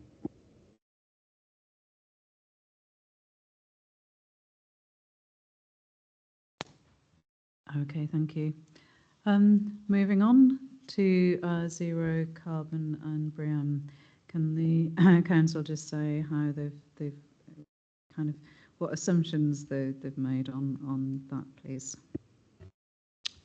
Yes, thank you. So the London plan requires a 35% reduction in carbon below the 2021 Part L of the building regs. What we've assessed is in effect on-site net zero carbon, this is an evolving area, and at the time we undertook the study, we based this on some work done by Curry and Brown and Etude in February 2021 for Cornwall Council. There's been subsequent work undertaken for the London boroughs a year after that study was undertaken, again by Curry and Brown Etude with others, including Levitt Bernstein, and their conclusion was that net zero carbon can be achieved for a cost of 5% of build costs, which is comparable to the amount we built into the study that you'll see at paragraph 4.15. There isn't a requirement in policy for embodied carbon yet.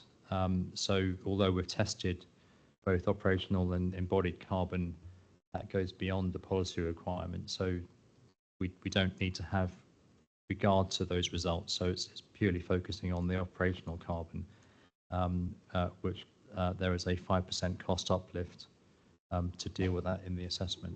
And that in itself goes beyond current policy, because that's full net zero carbon, whereas policy is only seeking a reduction below Part L, slightly beyond the London plan, but more or less consistent with that. Okay, thank you. In terms of accessibility standards. Yeah, so obviously accessibility standards is a policy already in the London plan. So the council's approach isn't introducing new policy, but we've tested based on the MHCLG Housing Standards Review cost impact study that reflects a number of cost uplifts for meeting the various standards.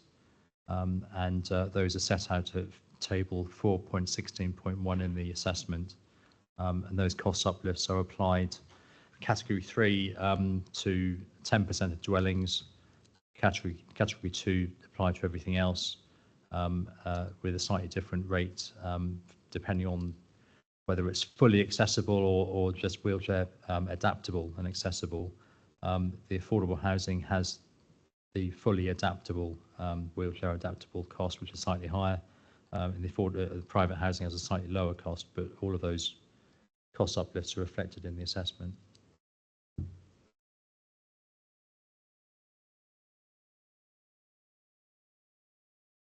And in terms of professional fees?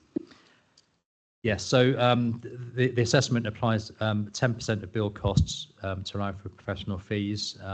Some schemes that come forward, the more straightforward schemes of houses and small blocks of flats would probably have lower professional fees than that, but we've taken that 10% across the board.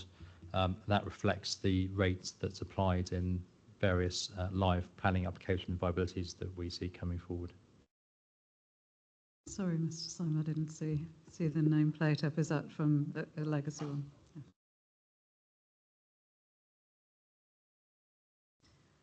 And in terms of development finance? Yeah, so this is a point that is subject to some debate at the moment, and the assessment that we undertook in 2022, I'm just trying to find the point in the study.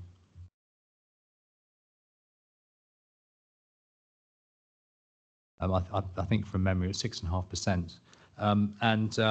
Points have been raised, well, that's not high enough. And I always remind people who discuss this with me that we need to look back in time, and the development finance rates are not like a mortgage rate that is linked to the base rate set by the Bank of England. So if we go back to 2009, before the financial crisis, when the Bank of England base rate was 5.25%, at that point, development finance rates were in a band of 6 to 7%.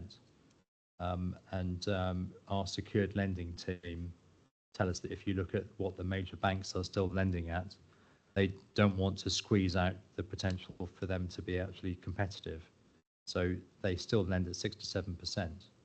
And when they procure secured lending valuations, that's the band of rates that they are assuming.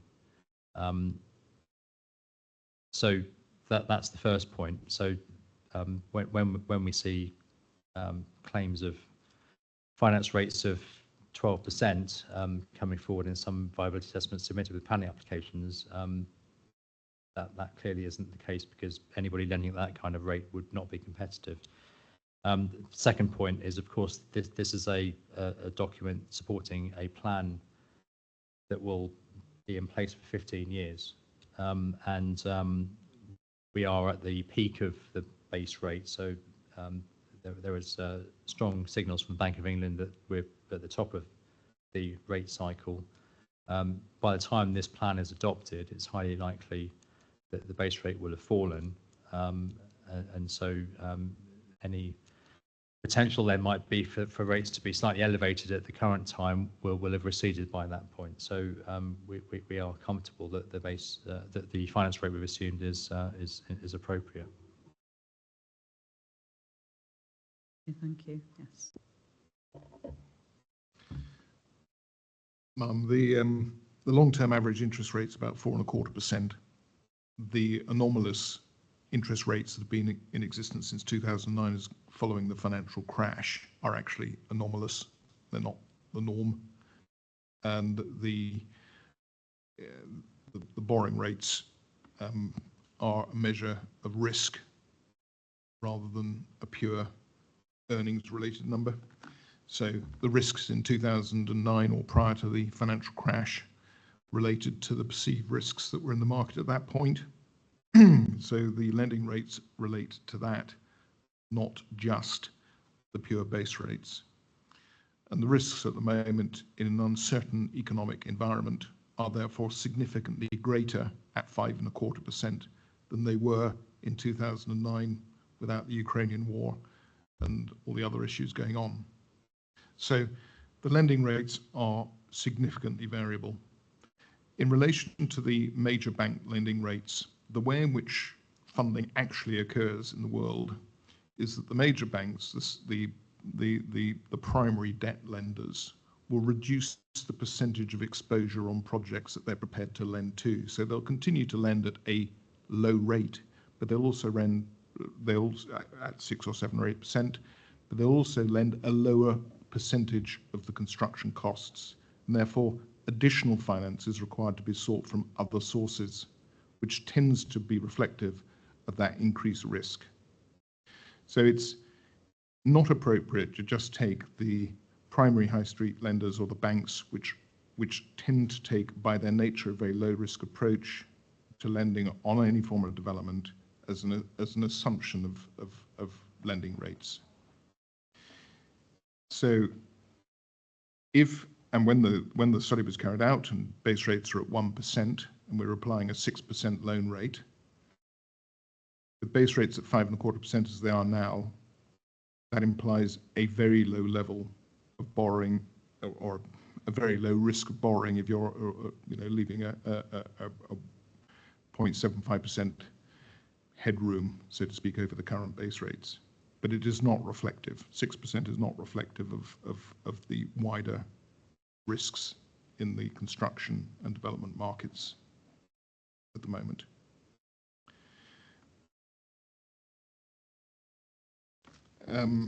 Do you take the point, though, that obviously the the whole plan viability assessment was looking over 15 years, so it's not just a snapshot in time. Yes, ma'am, I do. I accept that. And so my approach would have been to sensitivity test the finance rates in relation to the potential impact on development. But the assumption under the PPG of using, I can't remember the exact phraseology in the PPG, but using standard inputs doesn't mean you pick one figure and stick with that figure forever in the face of the changing context within which events are occurring. And we are significantly changed contexts compared with where we were in 2022 before the Ukrainian war and all the other issues that flow from it. So yes, there is short-term volatility, but the way of dealing with that is to put sensitivity testing into the assumptions to see what the impact of change rates at a fundamental level are. Mr. Lee, would you like to respond to that, particularly in relation to the point about sensitivity testing? Yeah, this is something that has been looked at in live application FVAs, and it doesn't make a significant difference, frankly, whether the rate is 6 or 7%, particularly on the kind of schemes that are expected to come forward in Lewisham. So it's really only on a very large development of several thousand units that there would be an impact, because you have to obviously fund all of the upfront costs at the outset if you can't draw down the land in tranches, which is often the case. But what I would say is that it tends to be that the larger schemes are brought forward by the larger corporate developers who don't rely upon traditional debt finance, who will be funding these things corporately, and they can access funding at far lower rates than would be the case if it's a traditional debt funding arrangement. And that also applies to RPs who are actively purchasing and bringing forward sites who can raise funding through bonds. Again, they can secure funding at far lower rates than is available through traditional sources. So if you're a smaller developer focusing on a smaller scheme, the finance rate won't have a big impact because of the cash flow length. If you're dealing with a very large development, you're likely to be a different kind of developer who doesn't rely upon that source of funding. Did you consider sensitivity testing for this study? Would that be normal for a whole plan viability assessment? It's not been done anywhere else. To be more commonly done at a site level. I've seen it done once on a site. Yeah, so I've seen one FVA submitted with an application where the applicant has submitted an explicit test on what happens if the interest rate is different from their base case. In your professional view, if you had undertaken sensitivity testing, from what you said, you don't consider it would make that much difference in terms of the outcome? The impact will be limited to the very larger developments that we've tested. So I think we've got some larger schemes that run into several thousand units, and I was trying to quickly look for those.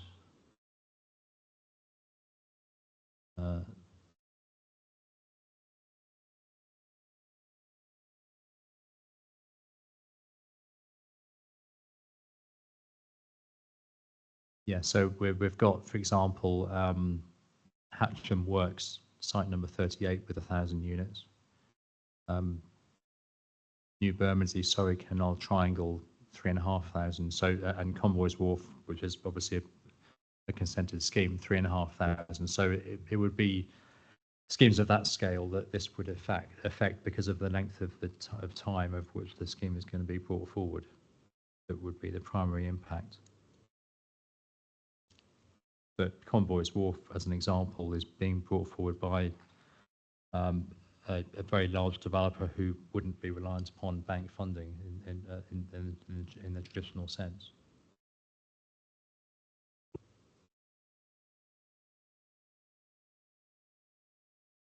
In terms of deliverability, those larger sites, obviously would impact on the deliverability of the plan as a whole if those larger sites didn't come forward due to the numbers involved.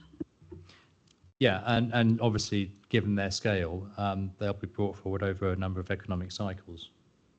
So Convoy's Wharf will be a development that will be developed out over at least the next decade, probably 15 years, over which time clearly interest rates will go up and down, as will all of the other inputs to the appraisal. So sales values will move, build costs will move, and those are things that the developers in those cases will have to deal with alongside their other developments they bring forward. And some will do very well at certain points in the cycle, others will do less well, but they overall balance out. But in particular, those larger developments are not going to be as affected by the short-term cyclical nature of certain inputs as smaller schemes would be. If you're doing a 2-year development, you've got less opportunities to deal with the economic cycle because you'll build out and you'll sell at one point in the market, whereas with Convoy's Wharf, they'll be building out various phases at different points in time. Some will do better than others, depending on when they come forward. Mr. Syme. Yes, and I just wanted to add, obviously we discussed individual sites which are coming forward or soon to come forward. So Convoy's Wharf is on site being developed now. We also heard from the agent and the landowner of Surrey Canal Triangle, which is, a very large site, who are very keen to get on site ASAP. So whilst I accept there is uncertainty in terms of the economic market, there are developers out there and landowners out there that are proceeding with development and have viable schemes. Yes. Thank you, Mum. The emerging viability guidance from the Mayor of London recognises that for smaller schemes, particularly flatted schemes, borrowing costs tend to be significantly higher. And that's the reality. And I think, in effect, Dr. Lee was saying that those who have to use direct borrowing from funding sources to deliver development will tend to have to pay a higher rate than those larger corporate entities which are borrowing against balance sheet or raising money through the money markets through sale of shares or whatnot. So there are different rates.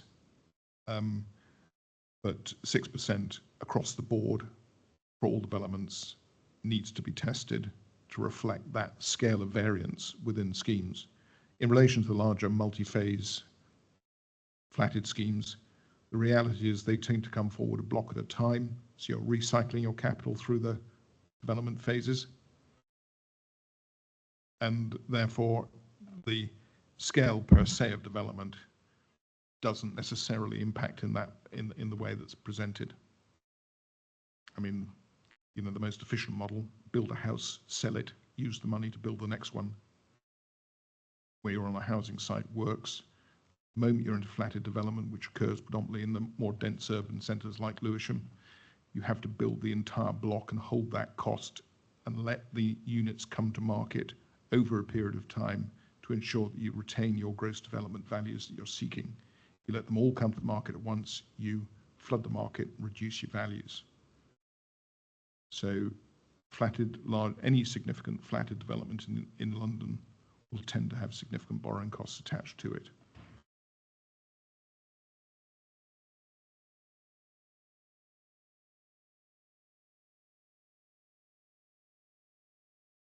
Just to pick up a couple of those points, and obviously we heard in this morning's session about the contribution small sites make to the housing land supply, and obviously in terms of the sort of development finance for that could impact in terms of development coming forward is 6%. Is that suitable for those smaller sites? Are they still viable? Yes, I consider it is over the plan period, and when one looks at the results for those smaller sites, they are generating very high residual land values, particularly the schemes of houses rather than flats, because the build costs are lower. I would argue that even if you were to assume a slightly higher finance rate for those smaller sites, they can still accommodate the requirement that's being sought. But clearly, like any other site, if those particular schemes have viability issues when an application comes forward, they would be treated in the same way as other schemes in terms of having the ability to present a viability assessment to demonstrate any lower contribution that they consider is viable. And just picking up the point about flatted development having significantly higher costs. Yes, I agree they have high build costs, and that's already reflected in the assessment.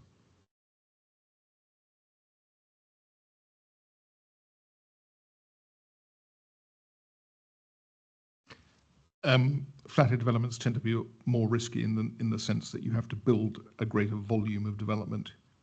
Your scale of development, your viability is determined by your sales rates as much as anything else, apart from the specific values. So if you build a significant volume of one typology or a few typologies on a particular site, you're going to have to manage the release of those units to market to ensure that you maintain your gross development values. So they have a different scale of risk apart from a different construction cost which relates to flatted development rather than housing development. Mr. Simon. Again, I just want to raise the point that we're seeing in Lewisham a number of large flatted developments being completed in Lewisham Town Centre and elsewhere. We've also heard through the examination from a number of participants, landowners and developers who are effectively very keen to start complex flatted development schemes within Lewisham because they consider it viable.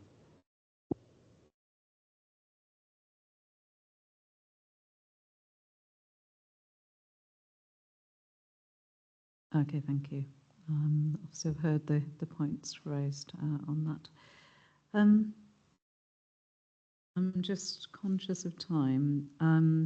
Marketing costs, fairly standard in terms of 3%. Merrill, Sill and Lewisham Sill, fairly factual. Yeah, they are what they are. I would just highlight for your benefit that we've assumed that the SIL applies to the whole of the floor space, whereas in practice, if there's an existing building, that would be offset against the liability. So we've adopted a worst case scenario.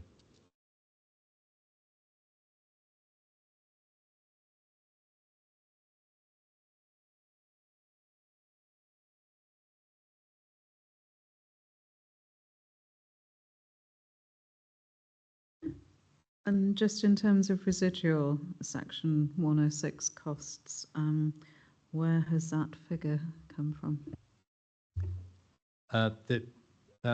The council did a benchmarking exercise where they looked at a number of historic 106 agreements that had been entered into, and they basically looked at those amounts on a per unit basis and per square metre basis for commercial, and clearly there was a degree of variance between the schemes based on their particular requirements, as one would expect. But the figures we built in reflected an average of those schemes for residential and commercial. Same applies to the Section 278 allowances. And you've been involved in site-specific viability appraisals. Does that figure seem realistic in your experience? Yep, it's broadly consistent with the numbers that we've seen coming forward.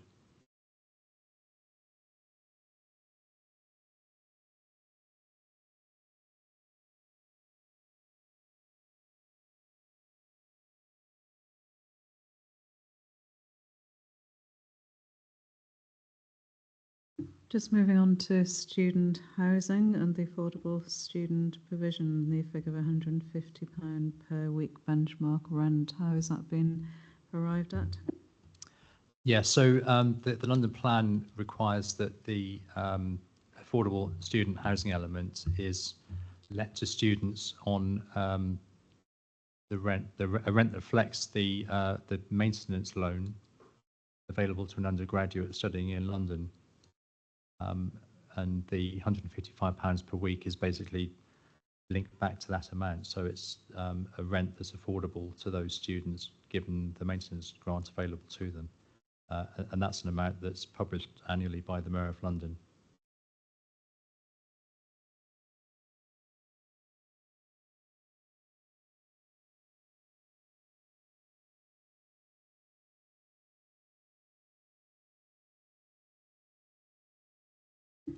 And the approach in terms of workspace and affordable workspace?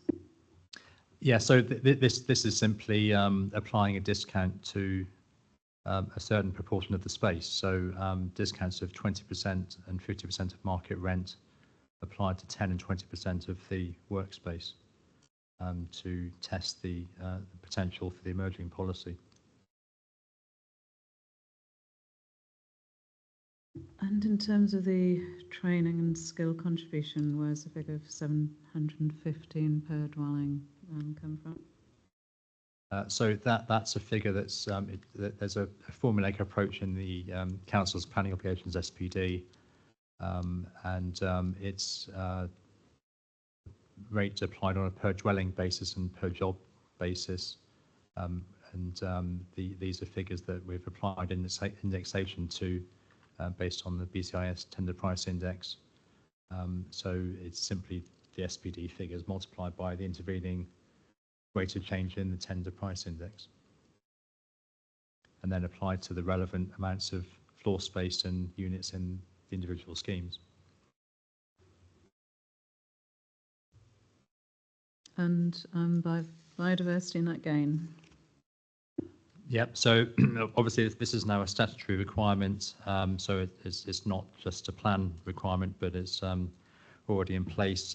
DEFRA produced a study looking at the cost of biodiversity net gain in 2019, and on a range of typologies, they assessed that for urban land, the 10% biodiversity net gain could be achieved with a build cost increase of 0.8%. Obviously, urban areas tend to have sites that have lower biodiversity because of their historic built nature, and historically, developers haven't been as careful about biodiversity as they are now required to be. So, enhancing diverse planting and so on is much easier now than it was before, because that was all obliterated historically. So, adding a green roof or biodiversity and planting in the landscaping almost by itself will increase biodiversity without extra costs. Mr. Simon. Yeah, and just to say that that is what we're seeing on the ground as well, through practical examples, through the development management process, that you know, on our urban schemes where the biodiversity, the existing biodiversity value is next to zero or zero, they're achieving huge amounts of percentage gain essentially.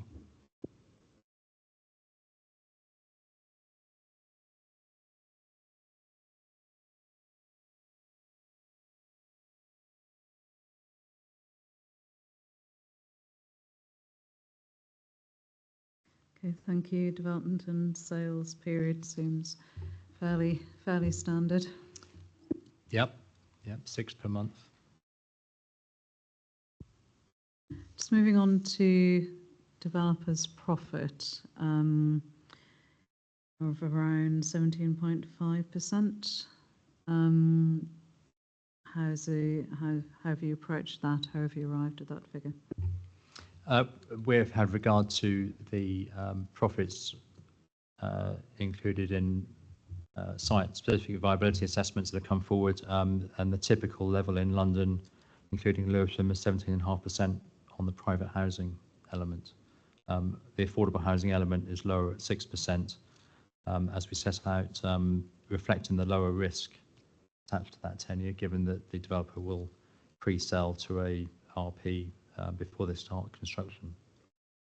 Then commercial schemes, or the commercial element of schemes, tends to have a lower profit margin of 15%, again, because it's typically pre-sold to an investor before construction. But by its very nature, if you're selling the commercial space in a scheme, you're doing one deal with one party, rather than selling 100 individual flats to 100 individual occupiers. That's clearly a different risk profile in comparison to one transaction. Thank you. I'm aware that Boyer raised a point on this. Yes, I think there are a couple of points. One is obviously that and I think Dr. Lee alludes to it, which is that there is a variation as markets change, and therefore there has to be adaptability to the assumed profit levels that are appropriate for any development being brought forward at any particular point in time, which relates to the risk at that moment, given the proposed delivery time frame within which the development's coming forward. So it's about being at a development management level flexible to be able to relate to respond to the economic situation at the time the application is being brought forward. I think that's a specific point. I think the wider point, in the sense that the assumption that's been applied, and I don't have any specific issues with the percentages that are presented by Dr. Lee, but they relate to the assumptions that are underpinning the viability modelling that's been carried out, and where I've expressed specific concerns in relation to some of those assumptions. When you apply these numbers to the real world, and you include, which I'm sure we'll come on to in a moment, the exceptional cost items, the effective profit gets significantly reduced. And in terms of the viability studies presented. And this goes to the core point that we've raised at this examination already in relation to the density of development that results in viable schemes, specifically in relation to the Tesco site coming forward. But there needs to be a sufficient density to be able to deliver the appropriate level of profit, to make it fundable, to ensure that it can pay for the costs, the exceptional costs of bringing the site forward. But obviously this is a whole plan viability assessment. Obviously we're aware of your issues in terms of the Tesco site, but in terms of the approach for whole plan viability assessment, I recognise the need for flexibility at a site level. But in terms of those percentages, you don't take issue with those overall percentages within the context of a whole plan viability assessment? No, ma'am. Anything to add? The only thing to say is that obviously, in terms of the point around flexible application of the plan policy, yes, clearly an FEA submitted with a planning application would be dealt with at the time it's submitted with an application. So if at any point in the plan period risk is different from the risk profile today or in 2022, then that would be reflected. But clearly that profit is not a matter that the plan can dictate. It is a judgment at the time a scheme is brought forward. Yes. Just as long as the plan reflects the fact that there needs to be flexibility in the application of those assumptions. Okay, thank you. Just moving on to exceptional costs. The study excludes exceptional costs on the basis that those are atypical and therefore quite difficult to quantify. Is that right? Yes, that's right, and that's entirely consistent with what the planning practice guidance requires us to do. So paragraph 14 of the planning practice guidance indicates that abnormal costs need to be adjusted the benchmark land value needs to be adjusted for normal costs, including exceptional costs, so that they have a neutral impact for plan making purposes. As we say in the study, we can't second guess until we've done detailed site investigations across all of the sites what exceptional cost might be on an individual site, and that would be assessed at the development management stage, not at the plan making stage. And clearly there'd need to be a balance struck at that point with the need to incentivise the landowner to bring the site forward, as well as other plan policies, and the most appropriate time to do that would be when a detailed scheme has been submitted, so the council can weigh the benefits of that scheme versus the need to incentivise the landowner to bring the site forward versus other policies. But in terms of a whole plan viability appraisal, that would be a fairly standard approach to exclude exceptional costs. Entirely consistent, yes. I'm conscious there were points from both Landsec and Boyer on this, on exceptional costs. Would you like to go first? Thank you. So yeah, I mean, I don't think we disagree that it's an item that is difficult to do in a plan-wide study. We have reached agreement with the council in the statement of common ground, that's LC 24, that there are significant upfront infrastructure costs for the Lewisham shopping centre site. I suppose the bit where we differ, which we cover in our hearing statement, which is WS 22-3, is sort of what we do with that agreement. Our position is that it would be helpful to reference that in the policy for Lewisham Shopping Centre. I think both to help people reading the policy understand the context in terms of those significant upfront infrastructure costs, and also to the sort of PPG point about the decision maker deciding what weights to put on application stage viability, it being helpful to acknowledge that, you know, there's already been a 3-year process to get to acknowledgement that we do have these costs and they do impact on viability, and therefore being helpful to document that in the policy, really. Okay, thank you. And we've sort of had that discussion, I think, in terms of the relevant matter, but in terms of the actual whole plan viability assessment, you acknowledge that the approach of excluding exceptional costs is appropriate due to the difficulty of quantifying them on each side. Yes, we do.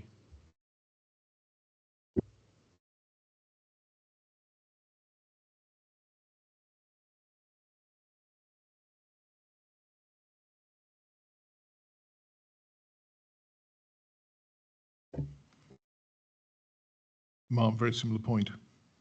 The whole plan level, it's appropriate to not have to go into the individual site details to determine the exceptional costs, but a recognition at plan level that those exceptional costs will have an impact on the viability of sites is important.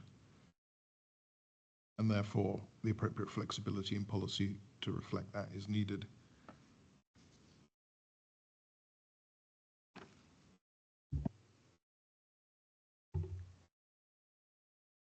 Yeah, I welcome the agreement. I think I would simply say that the flexibility already exists in the policy, because the policy explicitly recognises that some sites can't meet the full policy requirements, and if there's a viability assessment that supports that argument, then that would be part of the decision-making process. And I've not seen any FEA review undertaken by a council in London that sought to exclude exceptional costs, because that would be wholly unreasonable. Okay, thank you. Obviously, we're aware of your views on that in terms of the site-specific policy, as are the council, and we reached a view on that. In terms of the, just moving on, benchmark land value, we've touched on this, haven't we, to a degree, in terms of how that's been arrived at? Yeah, I think you'll probably recall our earlier discussion. So we've set out in paragraphs 4.38 to 4.42 the approach we've adopted. So where we've modelled hypothetical scenarios, we've used land value estimates from published studies looking at London in particular, where we've modelled actual schemes or actual sites that are proposed to be allocated. We've based those on the rateable values for those sites where available, and applying an investment yield, as you'll recall from our discussion earlier, plus a 20% premium. And the premium does vary between different sites on the ground. So when live schemes come forward, there's often a debate about whether it's a 20% premium or should it be lower or higher. We've assumed a 20% across the board premium, recognising that at a whole plan level of viability assessment, it's difficult to opine on the minutiae of particular sites without detailed knowledge of those sites.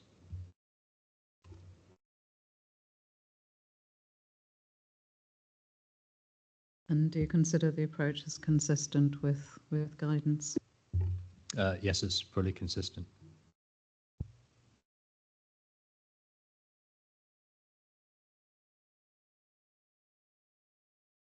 Did you have anything further to add on that point? Ma'am, no, I think we discussed it at length this morning. Simply that clearly the methodology wasn't applied to the Conington Road site.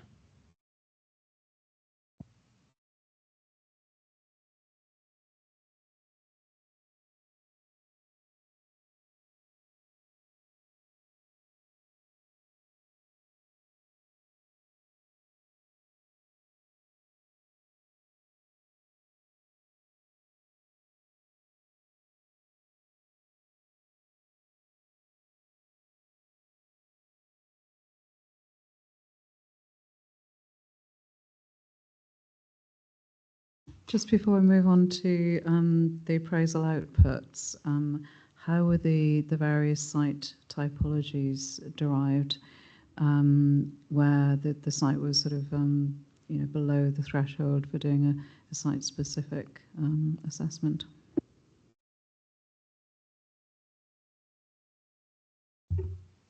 Sorry, just to clarify the question, when you say below the thresholds, what do you mean? Well, obviously there are some sites which have been assessed individually, and some sites which have been assessed as part of a typology. Yes. I don't know where the dividing line was, how you decided to do a site-specific assessment as opposed to looking at a site within a certain typology. But it's just really to try and get behind how you've arrived at those site typologies. Yeah, I may have to defer to council colleagues in a second, but I think the selection process was in essence looking at a number of larger actual schemes that would be representative of the wider developments that would come forward in the borough. But also including the sites that are of particular importance to delivering the scale of housing in the plan. So, for example, Convoy's Wharf, which is the largest development in the borough, therefore, by itself, critical to the scale of housing being delivered in the plan, given its scale and relative to the overall. Then the other schemes that are assessed on a typology basis, again, that they are simply to reflect some of the gaps between the scale and types of scheme that would come forward left by the actual schemes. Yes, I remember having this conversation. Absolutely correct. We looked at a range of actual sites which we were bringing forward in the plan, which would represent the diverse range of sites allocations. And then we looked at, in terms of a typological approach, again, a range of typologies that could be envisaged that were either representative of the site allocations which were coming forward, or those windfall sites that would make up the small sites components, or windfall sites that would come forward, which, for example, on high streets, mixed use with residential above. So what we were trying to achieve was essentially covering all bases in terms of the broad mix, looking at development that was coming forward at the time, but also past performance. Were there any representations in terms of those typologies?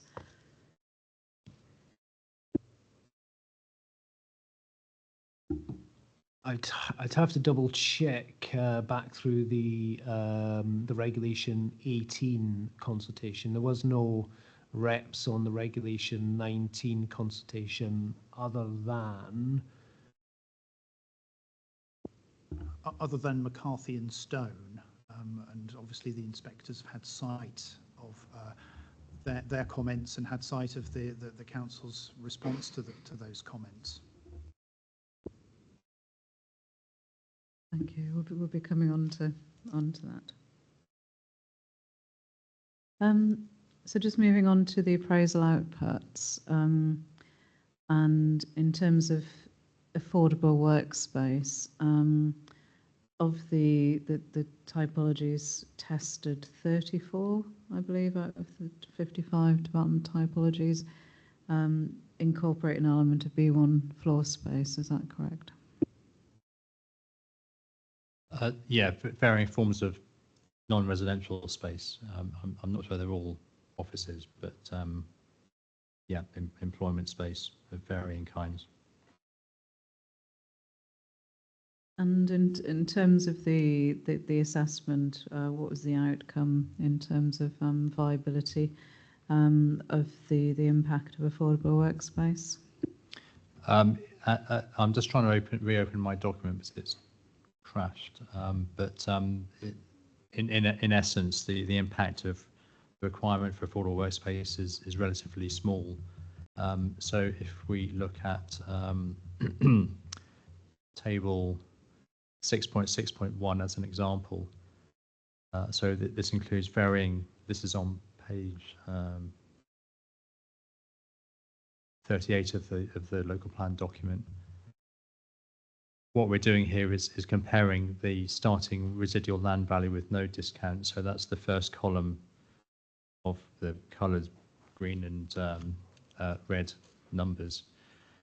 And then as we go across, we're applying discounts of varying proportions to 10% of the workspace. So it's taking the first line as an example. The starting residual with no discount is just over 700,000, with a 50% discount to 20% of the space. So that's the column on the far right-hand side, which goes beyond the emerging policy.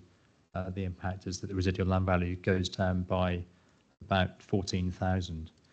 So in percentage terms, it's very small, and that replicates across all of the typologies, all of the columns on the far left, i.e. no discount.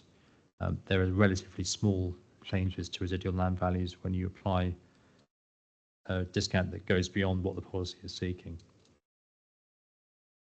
And just in terms of practical experience of schemes coming forward, in the borough, what's the experience there in terms of the potential impact on viability? Has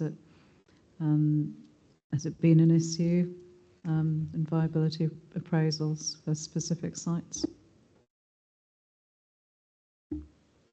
It hasn't been raised directly in the development management discussions that I've been having with developers, which tends to suggest that hasn't been an issue in terms of viability, because generally I hear about the issues through those discussions. But we can certainly speak to our DM colleagues and get back to you on that if there is any issues or not. If it helps, Southwark have had a policy for much longer in a previous plan. It's been in effect for a number of years, and my understanding is they've had one scheme where viability has been raised as an issue on affordable workspace. And the assessment was reviewed independently and found not to support the argument being put forward by the developer. So there was no, the policy wasn't waived in that particular case, it was applied in full and the scheme came forward with the affordable workspace in place. Okay, thank you. Just in terms of new employment development and viability, the local plan viability assessment states on page 6 that delivering new employment floor space is unlikely to be viable on a purely commercial basis without cross-subsidy from other uses. And it's just, where is the evidence to support that assumption? Because clearly, in other parts of the country, that there are in pure employment sites being delivered. So why is it different here? So yeah, so the particular paragraphs, paragraph 6.10 to 6.13, and what this does, it's looking at replacing existing industrial floor space with new industrial floor space, and admittedly, we were possibly slightly cautious on the amount of space that was being re-provided. So clearly, if you've got an existing industrial unit that's let and generating an income stream, you'd need to have an intensification of that site in order to make that work, because you're getting, if you simply replace the existing space, you're getting the same income stream or similar income stream, but you've got to pay to build the new building. So on a residual basis, that's quite difficult. So what tends to happen now is that developers will intensify the use of the space either by an enhanced plot ratio. So I think we're receiving a plot ratio of 40%. If they can increase that to 60% in a new building, so on a hectare, if they're building a single story, they can go up from 4,000 square meters of space to 6,000 square meters of space. Then it will probably start to work. But the study was relatively cautious in terms of that sort of uplift. We also didn't reflect stacked industrial development, which is something that's increasingly happening in London, to reflect the fact that you've got very scarce land availability relative to demand. So combining either two of those factors would probably have resulted in improved outcomes that aren't reflected in the assessment.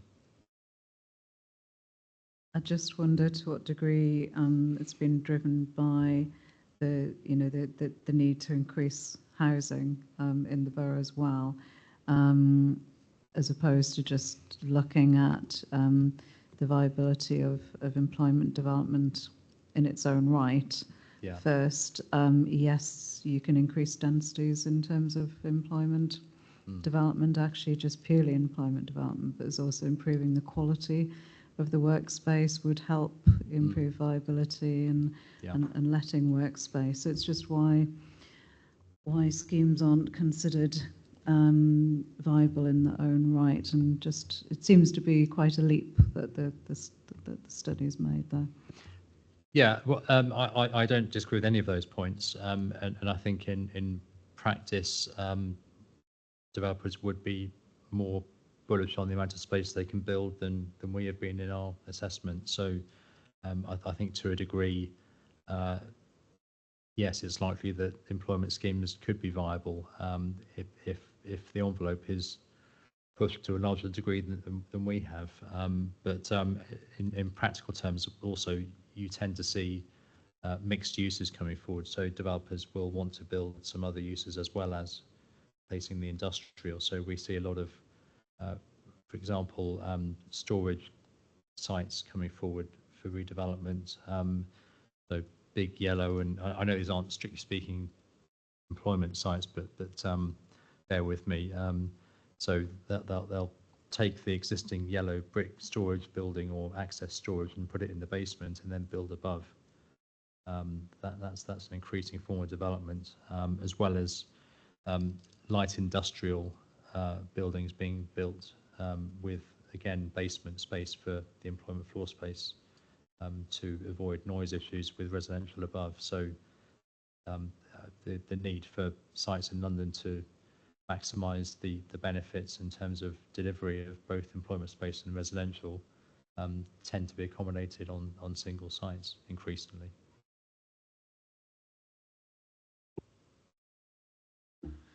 Yeah, and just to say that is consistent with what we're seeing coming forward in terms of the practical level. So we've talked a lot about the co-location kind of options on ELSIS to make the re-provision of light industrial employment floor space viable with residential above.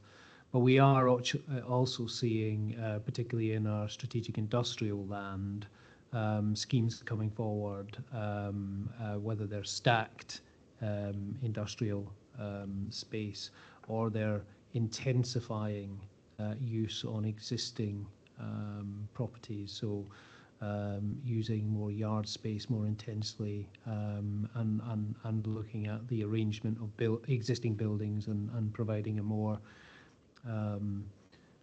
suitable and intense floor space on a plot on that plot. Did you have a point in terms of employment and development?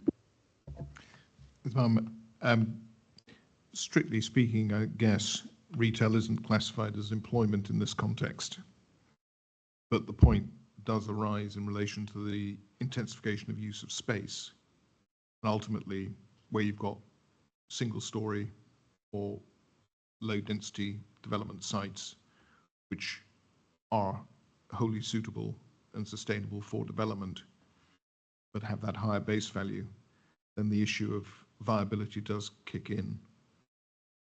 And as you're well aware, that the suitability of the site is, particularly in Collington Road, Tesco is obviously without question.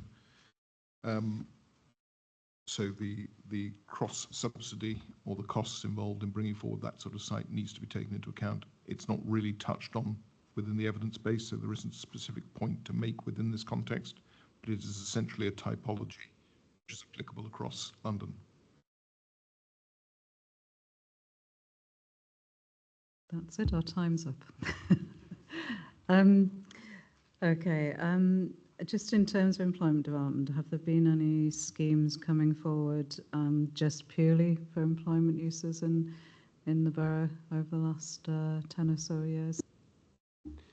There are two schemes that I can think of on strategic industrial land, both in Surrey Canal strategic industrial land location.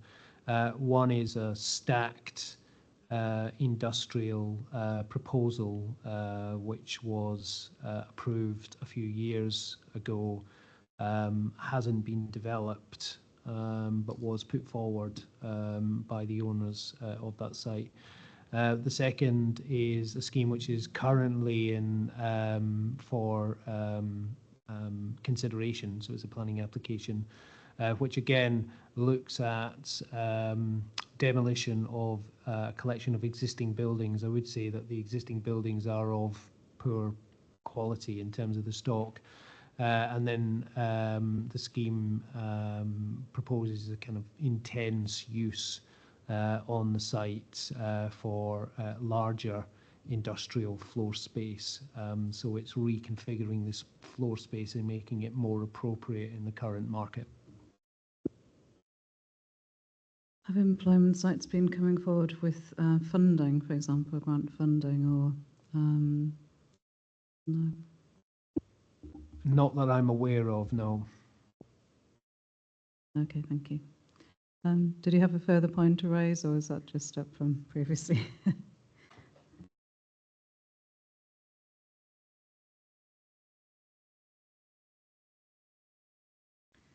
And in terms of student housing, what assumptions were made there?